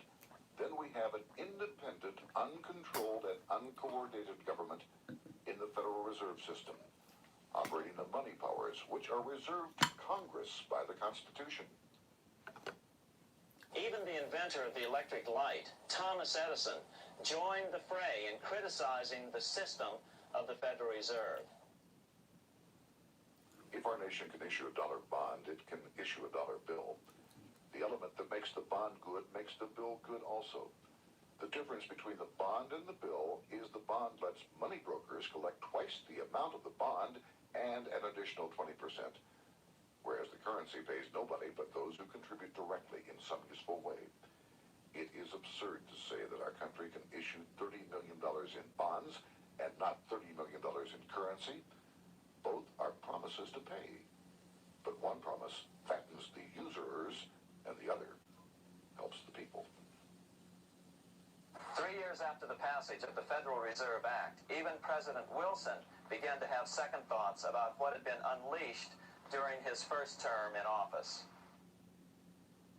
We have come to be one of the worst ruled, one of the most completely controlled governments in the civilized world. No longer a government of free opinion, no longer a government by a vote of the majority, but a government by the opinion and duress of a small group of dominant men. Some of the biggest men in the United States in the field of commerce and manufacture are afraid of something. They know that there is a power power somewhere so organized, so subtle, so watchful, so interlocked, so complete, so pervasive, that they had better not speak above their breath when they speak in condemnation of it.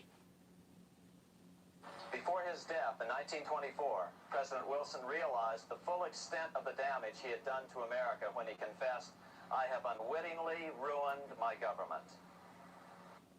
So finally, the money changers, those who profit by manipulating the amount of money in circulation, had their privately owned central bank installed again in America. The major newspapers, which they also owned, hailed passage of the Federal Reserve Act of 1913, telling the public that now depressions could be scientifically prevented. The fact of the matter was that now depressions could be scientifically created.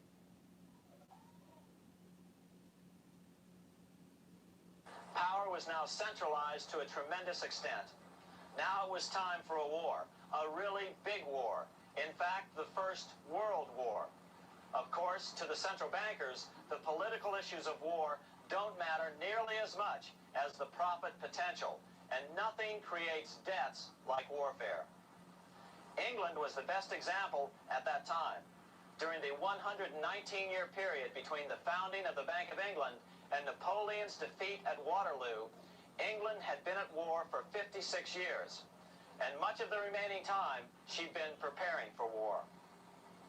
In World War I, the German Rothschilds loaned money to the Germans, the British Rothschilds loaned money to the British, and the French Rothschilds loaned money to the French. In America, J.P. Morgan was the sales agent for war materials to both the British and the French. In fact, 6 months into the war, Morgan became the largest consumer on earth, spending $10 million a day. His offices here at 23 Wall Street were mobbed by brokers and salesmen trying to cut a deal. In fact, it got so bad that the bank had to post guards at every door and at the partners' homes as well. Many other New York bankers made out as well from the war. President Wilson appointed Bernard Baruch to head the War Industries Board. According to historian James Perloff, both Baruch and the Rockefellers profited by some $200 million during the war. But profits were not the only motive.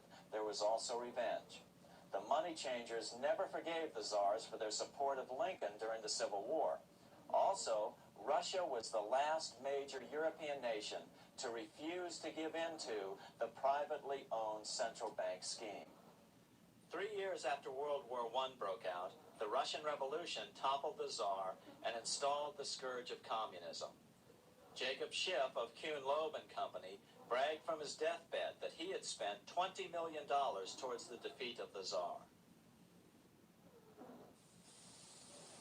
Money was funneled from England to support the revolution as well. Why would some of the richest men in the world financially back communism, the system that was openly vowing to destroy the so-called capitalism that made them wealthy? Researcher Gary Allen explained it this way. If one understands that socialism is not a share the wealth program, but is, in reality, a method to consolidate and control the wealth, then the seeming paradox of super-rich men promoting socialism becomes no paradox at all. Instead, it becomes logical, even the perfect tool of power-seeking megalomaniacs. Communism, or more accurately, socialism, is not a movement of the downtrodden masses, but of the economic elite. As W. Cleon Skousen put it in his 1970 book, The Naked Capitalist, power from any source tends to create an appetite for additional power. It was almost inevitable that the super-rich would one day aspire to control not only their own wealth, but the wealth of the whole world. To achieve this, they were perfectly willing to feed the ambitions of the power-hungry political conspirators who were committed to the overthrow of all existing governments and the establishments of a central worldwide dictatorship. but what if these revolutionaries get out of control and try to seize power from the super-rich? After all, it was Mao Zedong who in 1938 stated his position concerning power. Political power grows out of the barrel of a gun. The Wall Street, London Axis, elected to take the risk. The master planners attempted to control revolutionary communist groups by feeding them vast quantities of money when they obeyed and contracting their money supply or even financing their opposition if they got out of control. Lenin began to understand that although he was the absolute dictator of the new Soviet Union, he was not pulling the financial strings. Someone else was silently in control. The state does not function as we desired. The car does not obey. A man is at the wheel and seems to lead it, but the car does not drive in the desired direction. It moves as another force wishes.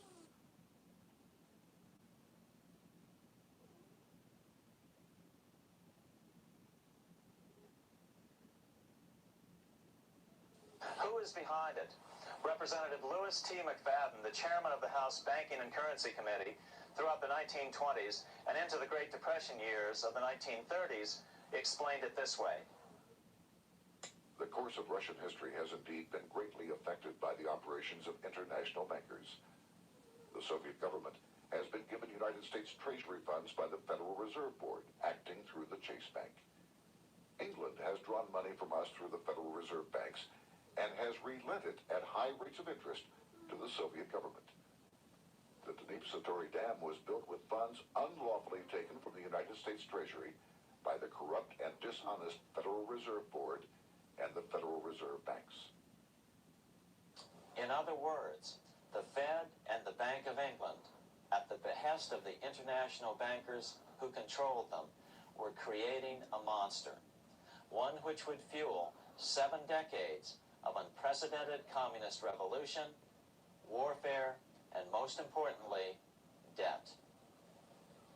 In case you think there's some chance that the money changers got communism going and then lost control, in 1992, the Washington Times reported that Russian President Boris Yeltsin was upset that most of the incoming foreign aid was being siphoned off, quote, straight back into the coffers of Western banks in debt service, close quote.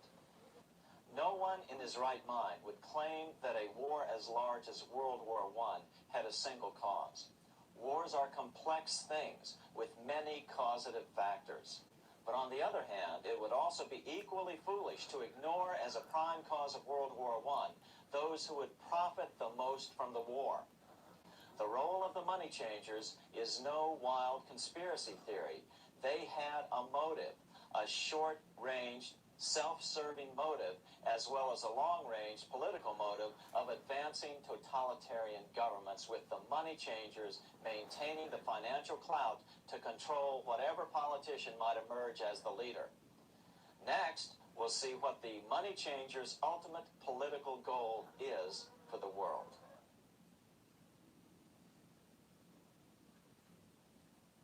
Shortly after World War I, the overall political agenda of the money changers began to be clear.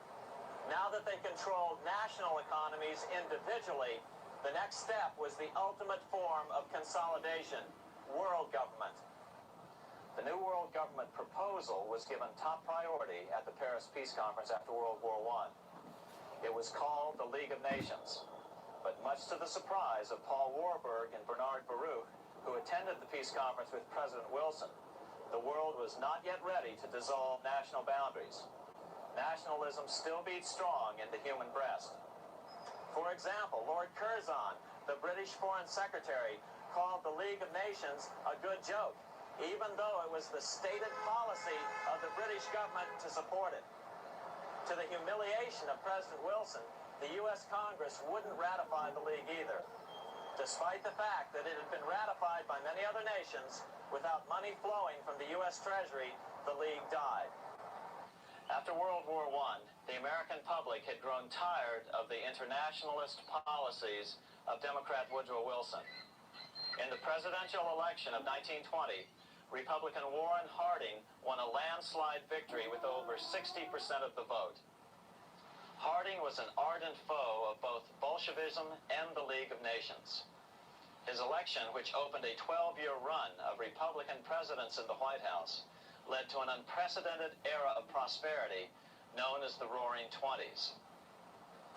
Despite the fact that the war had brought America a debt 10 times larger than its Civil War debt, still the American economy surged. Gold had poured into the country during the war, and it continued to do so afterwards. In the early 1920s, the governor of this bank, the Federal Reserve Bank of New York, a man named Benjamin Strong, met frequently with the secretive and eccentric governor of the Bank of England, Montague Norman. Norman was determined to replace the gold England had lost to the U.S. during World War I and return the Bank of England to its former position of dominance in world finance. On top of that, rich with gold, the American economy might get out of control again, just like it had done after the Civil War. During the next 8 years, under the presidencies of Harding and Coolidge, the huge federal debt built up during World War I was cut by 38%, down to $16 billion, the greatest percentage drop in U.S. history. During the election of 1920, Warren Harding and Calvin Coolidge ran against James Cox, the governor of Ohio, and the little-known Franklin D. Roosevelt, who had previously risen to no higher post than President Wilson's Assistant Secretary of the Navy. After his inauguration, Harding moved quickly to formally kill the League of Nations. Then he quickly moved to reduce domestic taxes while raising tariffs to record heights. Now, this was a revenue policy of which most of the founding fathers would certainly have approved. His second year in office, Harding took ill on a train trip in the West and suddenly died. Although no autopsy was performed, the cause was said to be either pneumonia or food poisoning. When Coolidge took over, he continued Harding's domestic economic policy of high tariffs on imports while cutting income taxes. As a result, the economy grew at such a rate that net revenue still increased. Now that had to be stopped.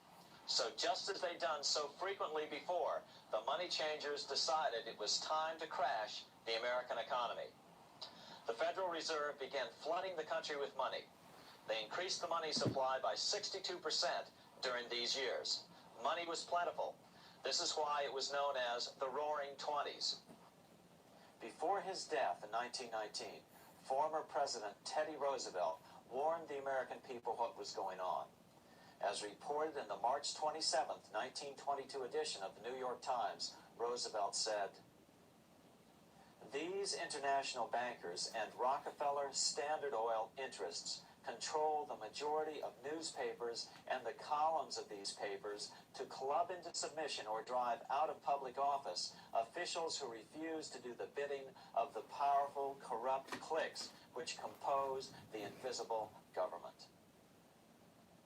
Just one day before, in the New York Times, the mayor of New York, John Hyland, quoted Roosevelt and blasted those he saw as taking control of America, its political machinery, and its press. The warning of Theodore Roosevelt has much timeliness today, for the real menace of our republic is this invisible government which, like a giant octopus, sprawls its slimy length over city, state, and nation. It seizes in its long and powerful tentacles our executive officers, our legislative bodies, our schools, our courts, our newspapers, and every agency created for the public protection. To depart from mere generalizations, let me say that at the head of this octopus are the Rockefeller Standard Oil interest and a small group of powerful banking houses generally referred to as the international bankers. The little coterie of powerful international bankers virtually run the United States government for their own selfish purposes. They practically control both parties, write political platforms, make cat's paws of party leaders, use the leading men of private organizations, and resort to every device to place a nomination for high public office only such candidates as will be amenable to the dictates of corrupt big business. These international bankers and Rockefeller Standard Oil interests control the majority of newspapers and magazines in this country. Why didn't people listen to such strong warnings and demand that Congress reverse its 1913 passage of the Federal Reserve Act? Because remember, it was the 1920s. a steady increase in bank loans contributed to a rising market. In other words, just as it is today, in times of prosperity, no one wants to worry about economic issues. But there was a dark side to all this prosperity. Businesses expanded and became strung out on credit. Speculation in the booming stock market became rampant. Although everything looked rosy, it was a castle made of sand. When all was in readiness, in April of 1929, Paul Warburg, the father of the Federal Reserve, sent out a secret advisory warning his friends that a collapse and nationwide depression was certain. In August of 1929, the Fed began to tighten money. It is not a coincidence that the biographies of all the Wall Street giants of that era, John D. Rockefeller, J.P. Morgan, Bernard Baruch, etc., all marvel that they got out of the stock market just before the crash and put all their assets in cash or gold. On October 24th, 1929, the big New York bankers called in their 24-hour broker call loans. This meant that both stockbrokers and customers had to dump their stocks on the market to cover their loans, no matter what price they had to sell them for. As a result, the market tumbled, and that day was known as Black Thursday. According to John Kenneth Galbraith, writing in The Great Crash, 1929, at the height of the selling frenzy, Bernard Baruch brought Winston Churchill into the visitors' gallery of the New York Stock Exchange here to witness the panic and impress him with his power over the wild events down on the floor. Congressman Lewis McFadden, chairman of the House Committee on Banking and Currency from 1920 to 1931, knew who to blame. He accused the Fed and the international bankers of orchestrating the crash. It was not accidental. It was a carefully contrived occurrence. The international bankers sought to bring about a condition of despair here so that they might emerge as rulers of us all. But McFadden went even farther. He openly accused them of causing the crash in order to steal America's gold. In February 1931, in the midst of the Depression, he put it this way. I think it can hardly be disputed that the statesmen and financiers of Europe are ready to take almost any means to reacquire rapidly the gold stock which Europe lost to America as the result of World War I. Curtis Dahl, a broker for Lehman Brothers, was on the floor of the New York Stock Exchange the day of the crash. In his 1970 book, FDR, My Exploited Father-in-Law, he explained that the crash was triggered by the planned sudden shortage of call money in the New York money market. Actually, it was the calculated shearing of the public by the world money powers triggered by the planned sudden shortage of call money in the New York money market. Within a few weeks, $3 billion of wealth simply seemed to vanish. Within a year, $40 billion had been lost. But did it really disappear? Or was it simply consolidated in fewer hands? And what did the Federal Reserve do? Instead of moving to help the economy out by quickly lowering interest rates to stimulate the economy, the Fed continued to brutally contract the money supply further, deepening the Depression. Between 1929 and 1933, the Fed reduced the money supply by an additional 33%. Although most Americans have never heard that the Fed was the cause of the Depression, this is well known among top economists. Milton Friedman, the Nobel Prize-winning economist now of Stanford University, said the same thing in a National Public Radio interview in January of 1996. The Federal Reserve definitely caused the Great Depression by contracting the amount of currency in circulation by 1/3 from 1929 to 1933. But the money lost by most Americans during the Depression didn't just vanish. It was just redistributed into the hands of those who had gotten out just before the crash and had purchased gold, which is always a safe place to put your money just before a depression. But America's money also went overseas.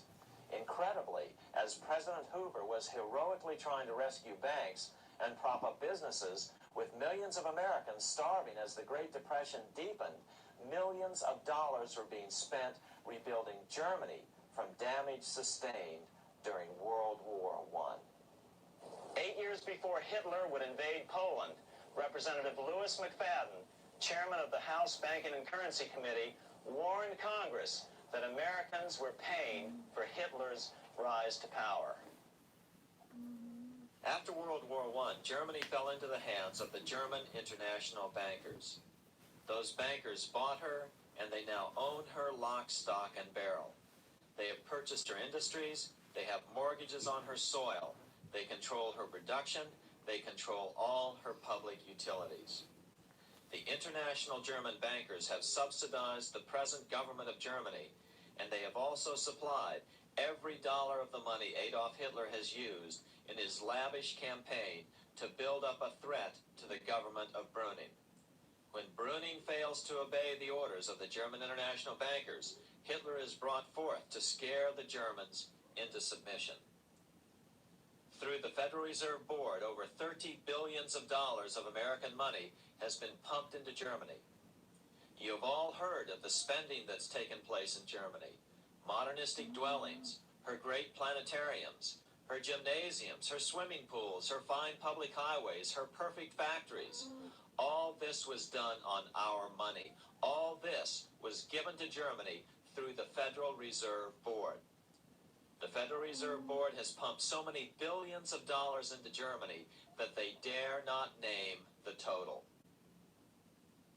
Franklin D. Roosevelt was swept into office during the 1932 presidential election.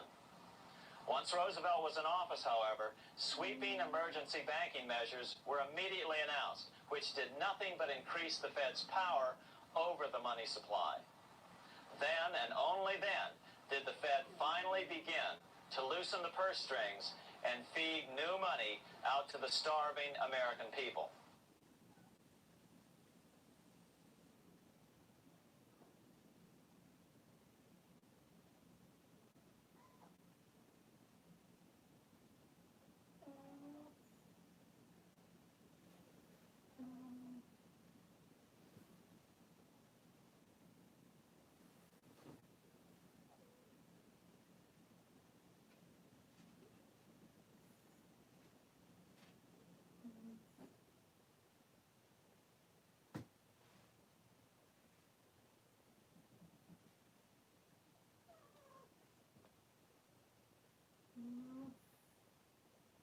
Private organizations and resort to every device to place a nomination for high cash reserve requirements do. What is this seemingly insignificant regulation made in a Swiss city 8 years ago meant to the world? It means our banks cannot loan more and more money to buy more and more time before the next depression, as a maximum loan ratio is now set. It means those nations with the lowest bank reserves in their systems have already felt the terrible effects of this credit contraction as their banks scrambled to raise money to increase their reserves to 8%. To raise the money, they had to sell stocks, which depressed their stock markets and began the depression first in their countries. Japan, which in 1988 had among the lowest capital and reserve requirements, and thus was the most affected by the regulation, has experienced a financial crash which began almost immediately in 1989, which has wiped out a staggering 50% of the value of its stock market since 1990 and 60% of the value of its commercial real estate. The Bank of Japan has lowered its interest rates to 0.5%, practically giving away money to resurrect the economy, but still the depression worsens. Due to the $20 billion U.S. bailout of Mexico, the financial collapse in that nation is already known here. Yet despite the bailout, the economy continues to be a disaster. One huge debt after another is rolled over as new loans are being made simply to enable Mexico to pay the interest on the old loans. In the south of Mexico, the poor have been in open revolt as every spare peso is being siphoned out of the country to make interest payments. It is important to note that a radical transfer of power is taking place as nations become subservient to a supranational world central bank controlled by a handful of the world's richest bankers. As the IMF creates more and more SDRs by the stroke of a pen on IMF ledgers, more and more nations borrow them to pay interest on their mounting debts and gradually fall under the control of the faceless bureaucrats of the World Central Bank.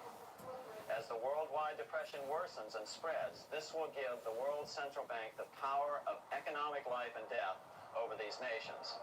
It will decide which nations will be permitted to receive further loans and which nations will starve. Despite all the rhetoric about development and the alleviation of poverty, the result is a steady transfer of wealth from the debtor nations to the money changers' central banks which control the IMF and the World Bank. For example, in 1992, the Third World debtor nations, which borrowed from the World Bank, paid $198 million more to the central banks of the developed nations for World Bank-funded purposes than they received from the World Bank. All this increases their permanent debt in exchange for temporary relief of poverty caused by prior borrowings. Already, these repayments exceed the amount of the new loans. By 1992, Africa's external debt had reached $290 billion, 2.5 times greater than in 1980, resulting in skyrocketing infant mortality rates and unemployment, deterioration of schools, housing, and the general health of the people. The entire world faces the immeasurable suffering already destroying the Third World and now Japan, all for the benefit of the money changers. As one prominent Brazilian politician put it,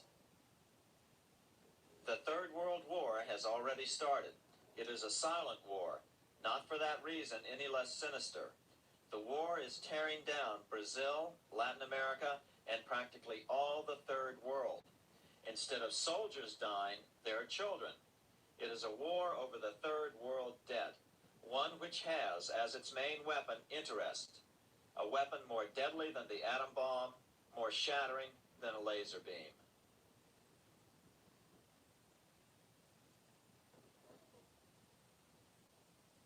Although it would be absurd to ignore the pivotal role played by influential families such as the Rothschilds, the Warburgs, the Schiffs, the Morgans, and the Rockefellers in any review of the history of central banking and fractional banking, keep in mind, by now, central banks and the large commercial banks are up to 3 centuries old and deeply entrenched in the economic life of many nations. These banks are no longer dependent on clever individuals such as a Nathan Rothschild. Years ago, the question of ownership was important, but no longer. For example, both the Bank of England and the Bank of France were nationalized after World War II, and nothing changed, nothing at all.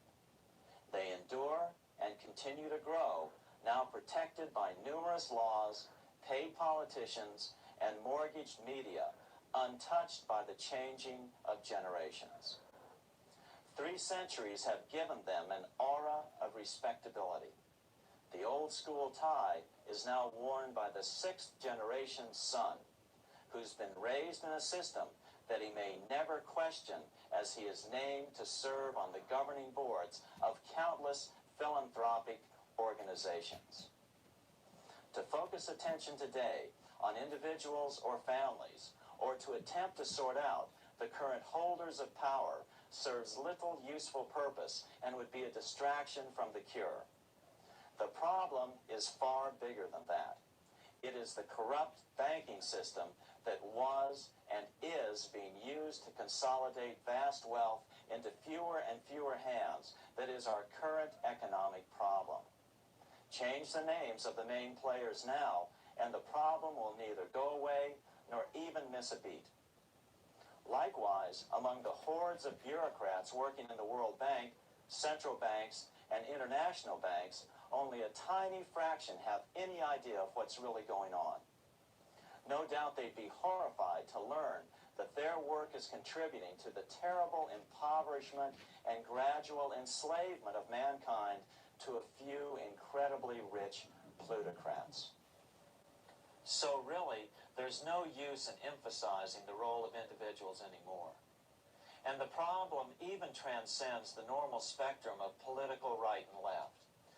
Both communism and socialism, as well as monopoly capitalism, have been used by the money changers. Today, they profit from either side of the new political spectrum. The big government, welfare state on the so-called left wing versus the neoconservative, laissez-faire capitalists who want big government totally out of their lives on the right wing. Either way, the bankers win. Monetary reform is the most important political issue facing this nation. That clarified, let's proceed to the conclusions in the spirit Lincoln declared, with malice towards none, with charity towards all.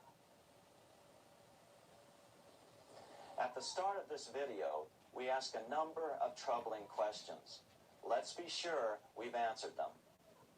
What's going on in America today? Why are we over our heads in debt? Why can't the politicians bring debt under control? Why are we over our heads in debt? Because we're laboring under a debt money system that is designed and controlled by private bankers. Now, some will argue that the Federal Reserve System is a quasi-governmental agency. But the president appoints only 2 of the 7 members of the Federal Reserve Board of Governors every 4 years. And he appoints them to 14-year terms, far longer than his own. The Senate does confirm those appointments, but the whole truth is that the president wouldn't dare appoint anyone to that board of whom Wall Street does not approve. Of course, this does not preclude the possibility that some honorable men may be appointed to the Board of Governors. But the fact is that the Fed is specifically designed to operate independently of our government, as are nearly all other central banks. Some argue that the Fed promotes monetary stability.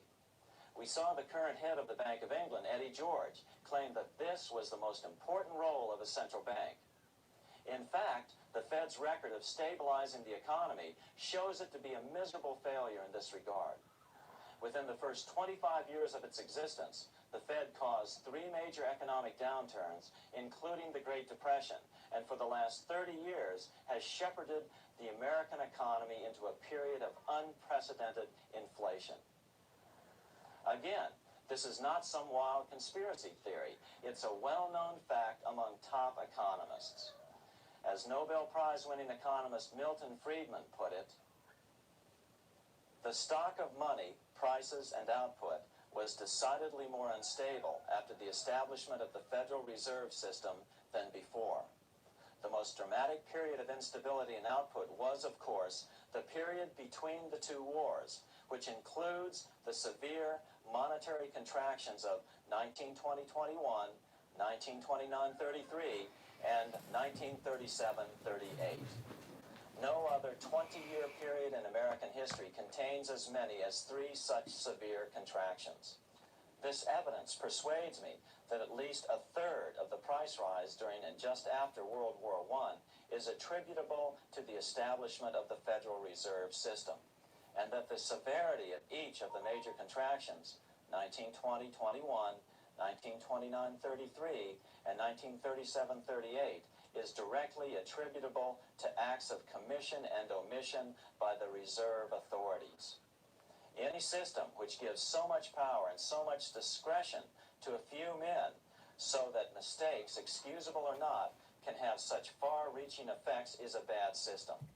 It is a bad system to believers in freedom just because it gives a few men such power without any effective check by the body politic. This is the key political argument against an independent central bank.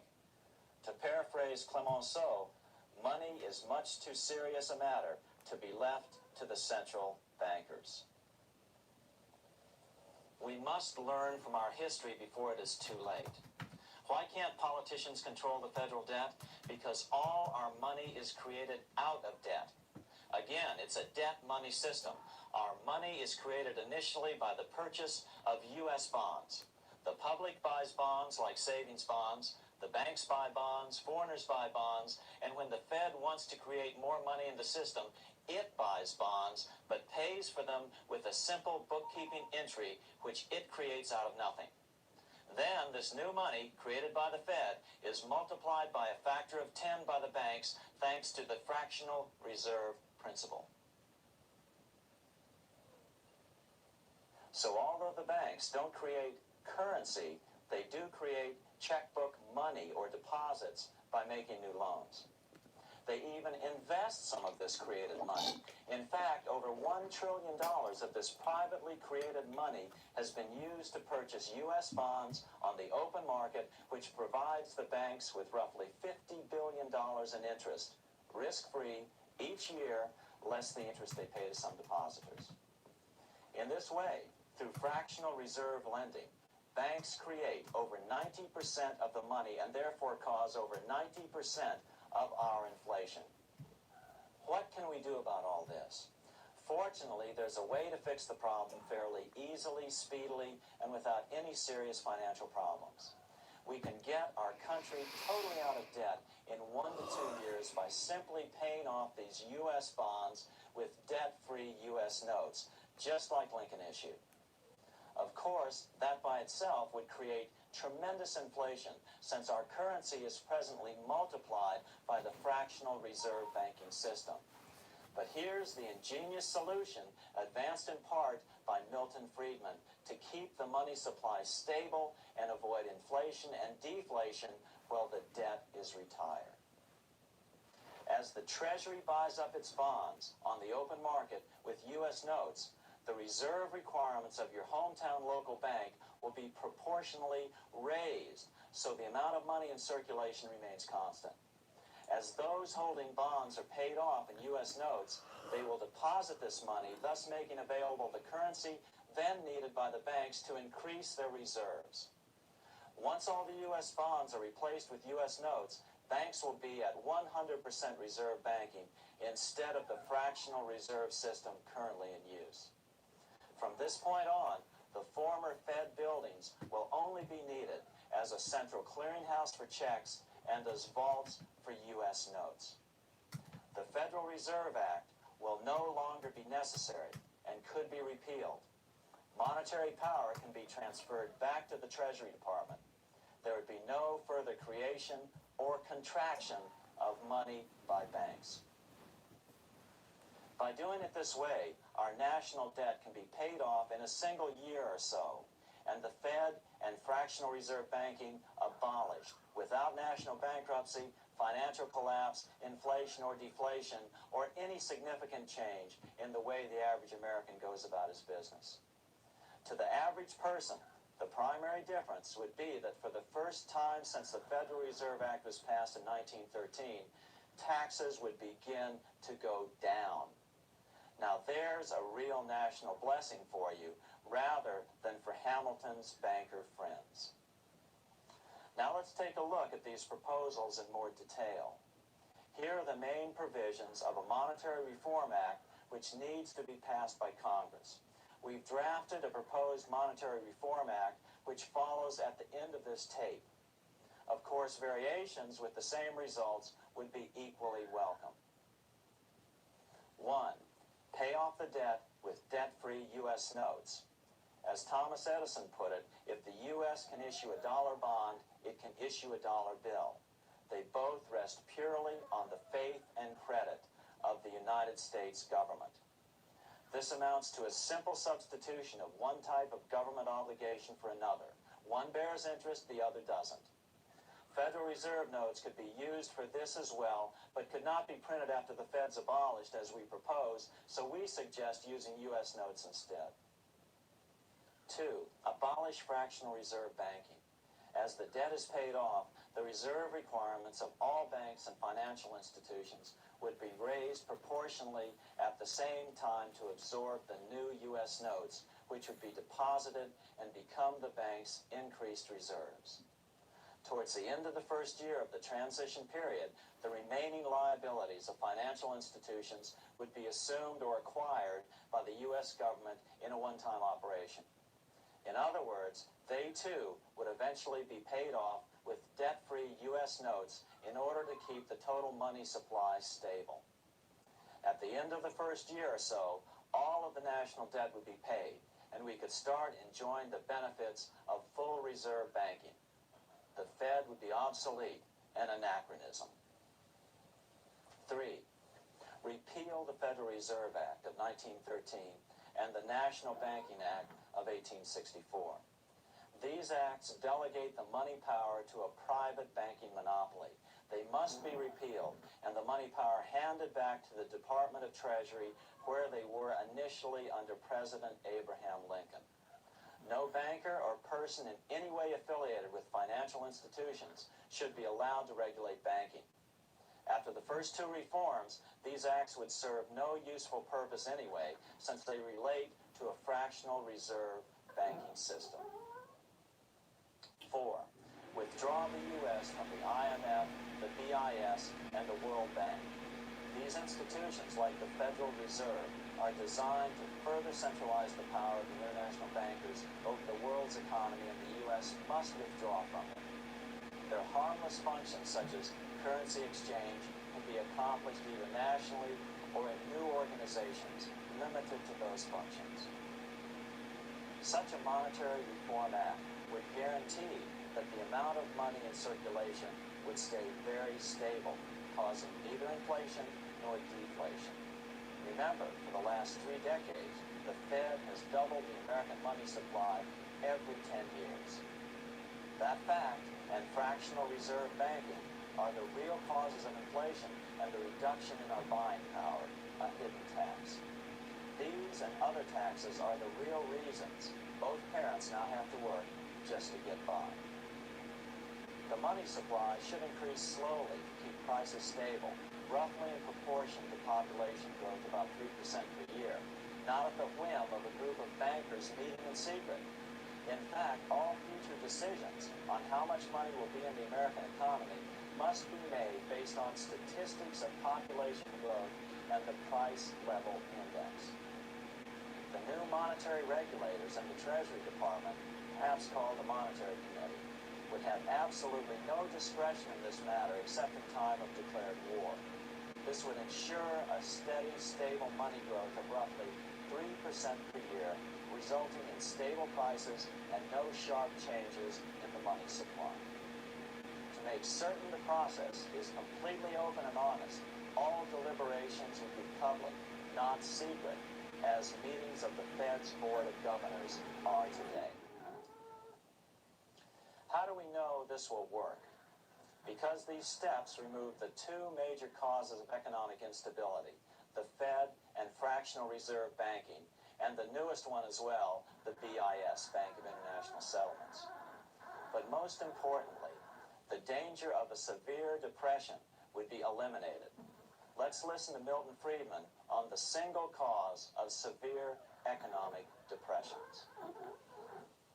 I know of no severe depression in any country or any time that was not accompanied by a sharp decline in the stock of money, and equally of no sharp decline in the stock of money that was not accompanied by a severe depression. Issuing our own currency is not a radical solution. It's been advocated by Presidents Jefferson, Madison, Jackson, Van Buren, and Lincoln. But it's been used at different times throughout Europe as well. Perhaps the best example is one of the small islands off the coast of France in the English Channel.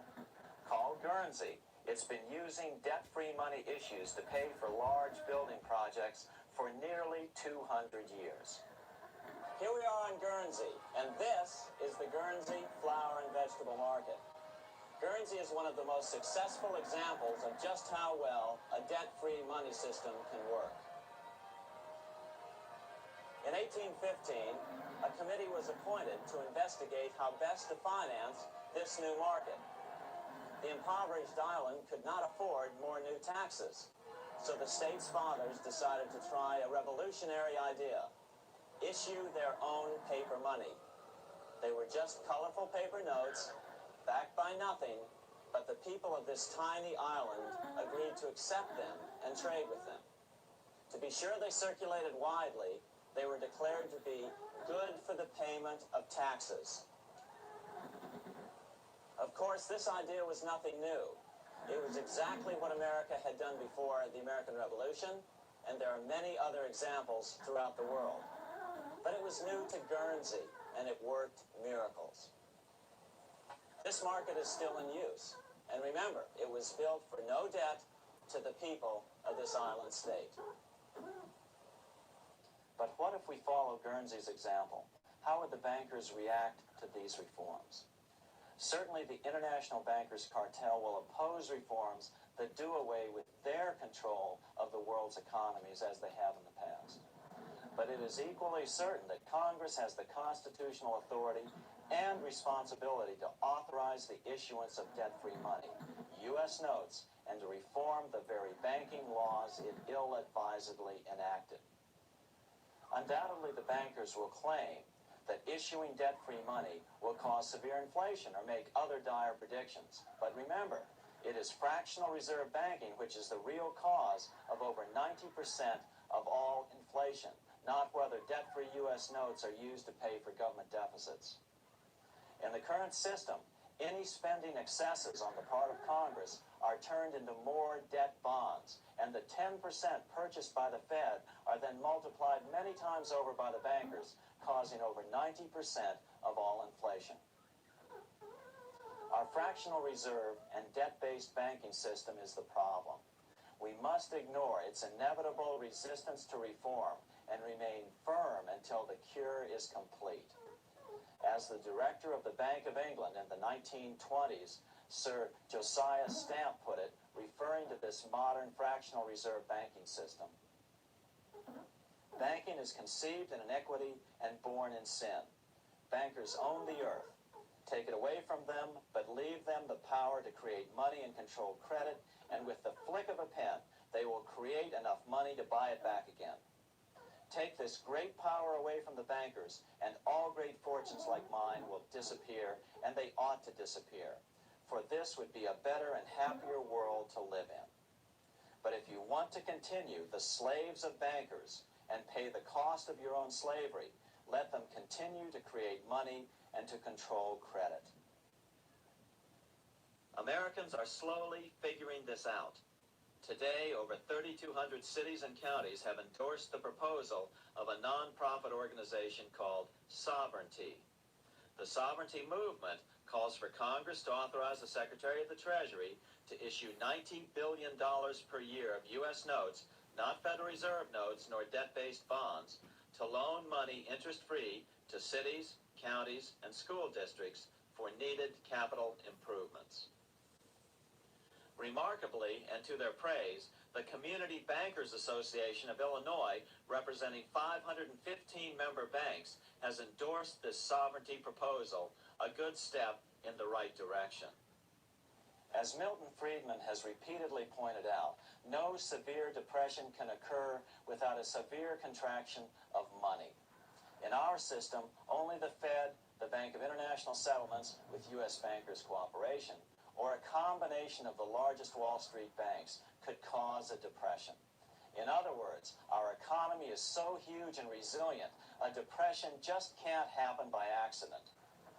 Unless we reform our banking system, they will always have that power. They can pull the plug on our economy anytime they choose.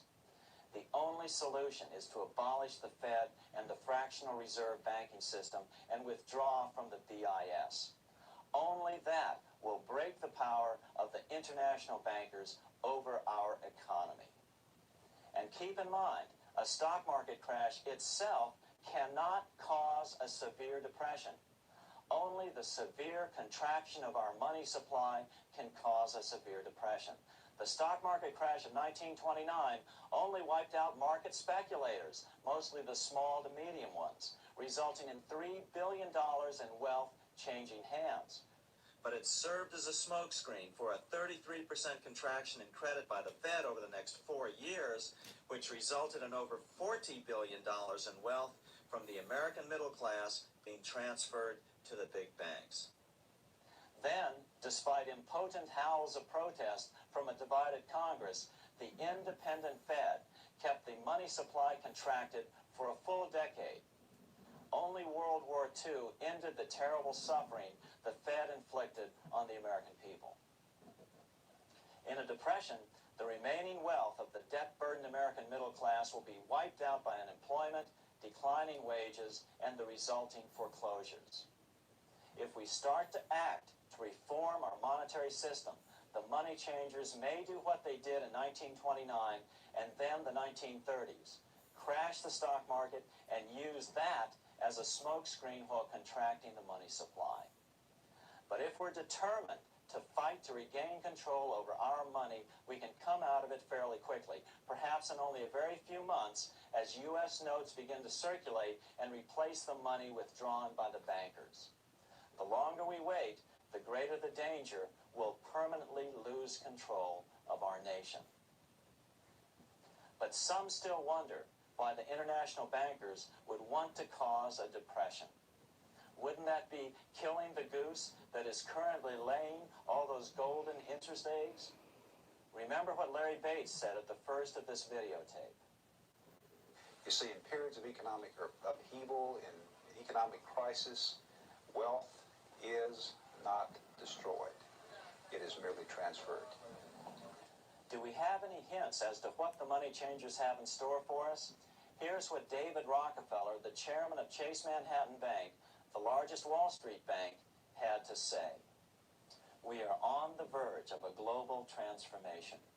All we need is the right major crisis and the nation will accept the New World Order. So, crisis is needed to fulfill their plans quickly. The only question is when the crisis will occur. Fortunately, we probably have a little time. It's unlikely that this crisis will occur before the 1996 elections, but after that, the danger begins rising. But whether or not they decide to cause a crash or a depression through relentless increases in taxes and the loss of hundreds of thousands of jobs being sent overseas thanks to trade agreements such as GATT and NAFTA, the American middle class is an endangered species. Cheaper labor, including slave labor in Red China, which Harry Wu has heroically documented, is being used to compete with American labor. In other words, money is being consolidated in fewer and fewer hands as never before in the history of this nation or the world. Without reform, the American middle class will soon be extinct, leaving only the very rich few and the very many poor, as has already occurred in most of the world. We've been warned of all this by congressmen, presidents, industrialists, and economists down through the years. Religious leaders, too, have seen the danger. About 1898, during the time of William Jennings Bryan, Pope Leo XIII put it this way. On the one side, there is the party which holds the power because it holds the wealth, which has in its grasp all labor and all trade, which manipulates for its own benefit and its own purposes all the sources of supply, and which is powerfully represented in the councils of state itself. On the other side, there is the needy and powerless multitude, sore and suffering. Rapacious usury, which, although more than once condemned by the church, is nevertheless under a different form, but with the same guilt, still practiced by avaricious and grasping men, so that a small number of very rich men have been able to lay upon the masses of the poor a yoke little better than slavery itself. More recently, during America's Great Depression, Pope Pius XI spoke of the same problem. In our days, not alone is wealth accumulated, but immense power and despotic economic domination is concentrated in the hands of a few.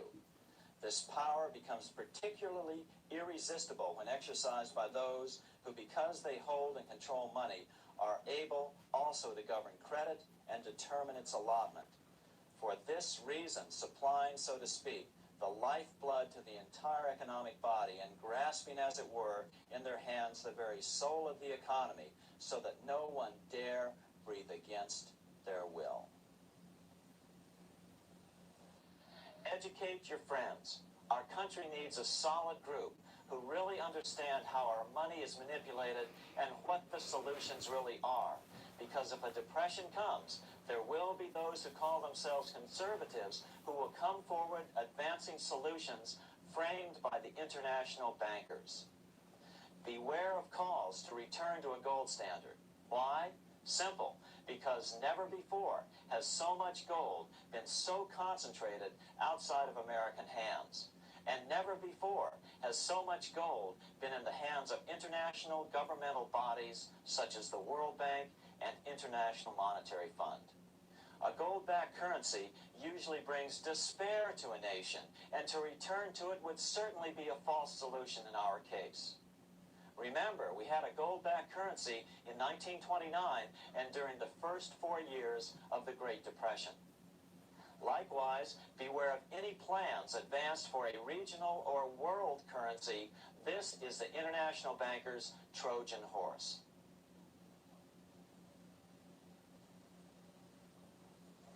Educate your member of Congress. It only takes a few persuasive members to make the others pay attention. Most congressmen just don't understand the system. Some understand it, but are so influenced by bank-packed contributions that they ignore it, not realizing the gravity of their neglect. We hope we've made a valuable contribution to the national debate on monetary reform. It remains for each man to do his duty, consistent with his state in life. May God give us the light to help reform our nation and ourselves. We say ourselves because ultimately vast multitudes of men are going to be driven more and more to desperation by the accumulation of the world's wealth in fewer and fewer hands. Men will tend to become like their oppressors, selfish and greedy. Rather, let's keep in mind during this period of reform a warning not to lose sight of greater things, as Pope Pius XI put it. For what will it profit men that a more prudent distribution and use of riches make it possible for them to gain even the whole world, if thereby they suffer the loss of their own souls? What will it profit to teach them sound principles in economics if they permit themselves to be so swept away by selfishness, by unbridled and sordid greed, that hearing the commandments of the Lord, they do all things contrary?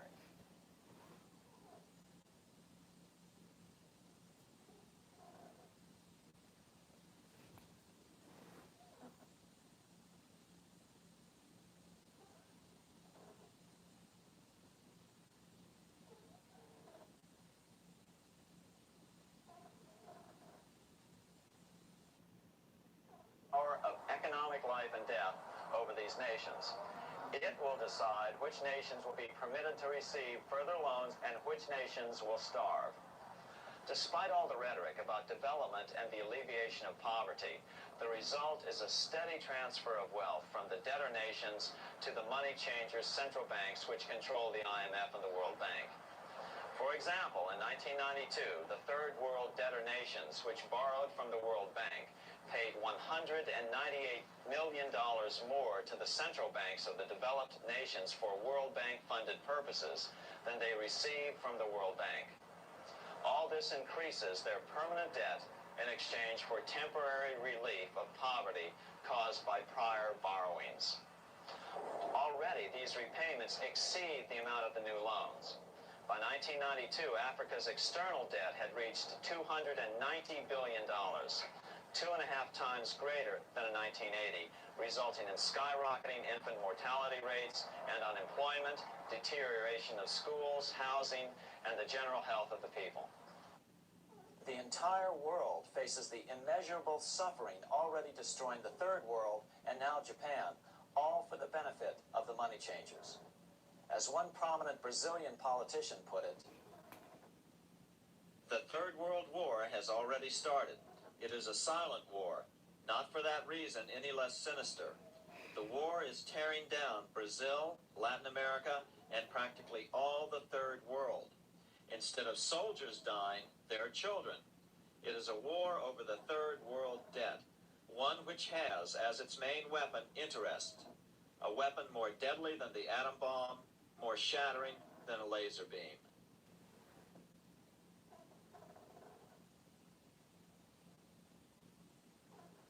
Although it would be absurd to ignore the pivotal role played by influential families such as the Rothschilds, the Warburgs, the Schiffs, the Morgans, and the Rockefellers in any review of the history of central banking and fractional banking, keep in mind, by now, central banks and the large commercial banks are up to 3 centuries old and deeply entrenched in the economic life of many nations. These banks are no longer dependent on clever individuals such as a Nathan Rothschild. Years ago, the question of ownership was important, but no longer. For example, both the Bank of England and the Bank of France were nationalized after World War II, and nothing changed, nothing at all. They endure and continue to grow, now protected by numerous laws, paid politicians, and mortgaged media, untouched by the changing of generations. 3 centuries have given them an aura of respectability. The old school tie is now worn by the 6th generation son, who's been raised in a system that he may never question as he is named to serve on the governing boards of countless philanthropic organizations.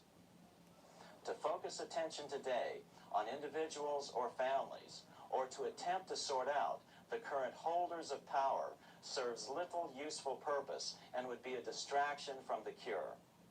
The problem is far bigger than that. It is the corrupt banking system that was and is being used to consolidate vast wealth into fewer and fewer hands that is our current economic problem. Change the names of the main players now, and the problem will neither go away nor even miss a beat. Likewise, among the hordes of bureaucrats working in the World Bank, central banks, and international banks, only a tiny fraction have any idea of what's really going on.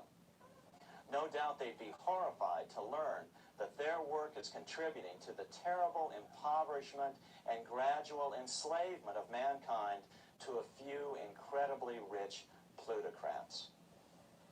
So really, there's no use in emphasizing the role of individuals anymore. And the problem even transcends the normal spectrum of political right and left. Both communism and socialism, as well as monopoly capitalism, have been used by the money changers. Today, they profit from either side of the new political spectrum. The big government, welfare state on the so-called left wing versus the neoconservative, laissez-faire capitalists who want big government totally out of their lives on the right wing. Either way, the bankers win. Monetary reform is the most important political issue facing this nation. That clarified, let's proceed to the conclusions in the spirit Lincoln declared, with malice towards none, with charity towards all. At the start of this video, we ask a number of troubling questions. Let's be sure we've answered them. What's going on in America today? Why are we over our heads in debt? Why can't the politicians bring debt under control? Why are we over our heads in debt?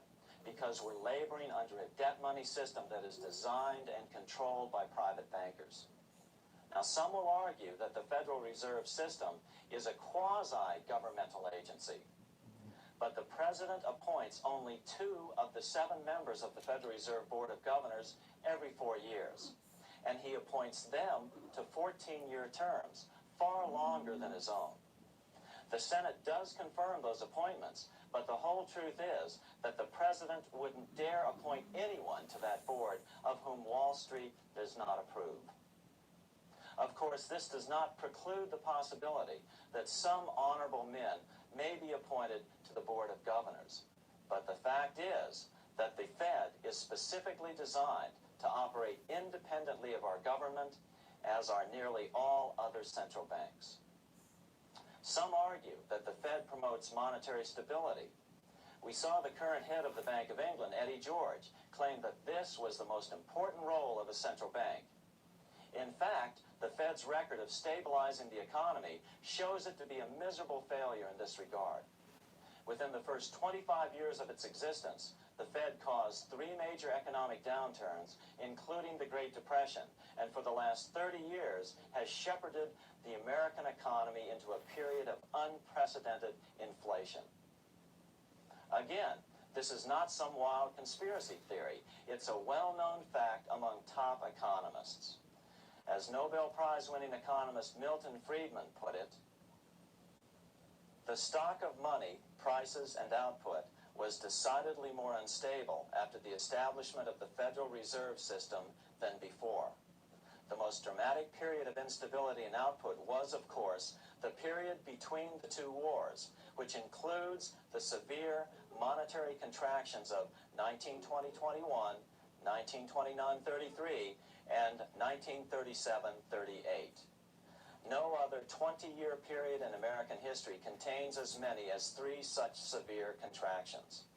This evidence persuades me that at least a third of the price rise during and just after World War I is attributable to the establishment of the Federal Reserve System, and that the severity of each of the major contractions, 1920-21, 1929-33, and 1937-38, is directly attributable to acts of commission and omission by the reserve authorities. Any system which gives so much power and so much discretion to a few men so that mistakes, excusable or not, can have such far-reaching effects is a bad system. It is a bad system to believers in freedom just because it gives a few men such power without any effective check by the body politic. This is the key political argument against an independent central bank. To paraphrase Clemenceau, money is much too serious a matter to be left to the central bankers. We must learn from our history before it is too late. Why can't politicians control the federal debt? Because all our money is created out of debt. Again, it's a debt money system. Our money is created initially by the purchase of U.S. bonds. The public buys bonds like savings bonds, the banks buy bonds, foreigners buy bonds, and when the Fed wants to create more money in the system, it buys bonds, but pays for them with a simple bookkeeping entry which it creates out of nothing. Then this new money, created by the Fed, is multiplied by a factor of 10 by the banks thanks to the fractional reserve principle. So although the banks don't create currency, they do create checkbook money or deposits by making new loans. They even invest some of this created money. In fact, over $1 trillion of this privately created money has been used to purchase U.S. bonds on the open market, which provides the banks with roughly $50 billion in interest, risk-free, each year, less the interest they pay to some depositors. In this way, through fractional reserve lending, banks create over 90% of the money and therefore cause over 90% of our inflation. What can we do about all this? Fortunately, there's a way to fix the problem fairly easily, speedily, and without any serious financial problems. We can get our country totally out of debt in 1 to 2 years by simply paying off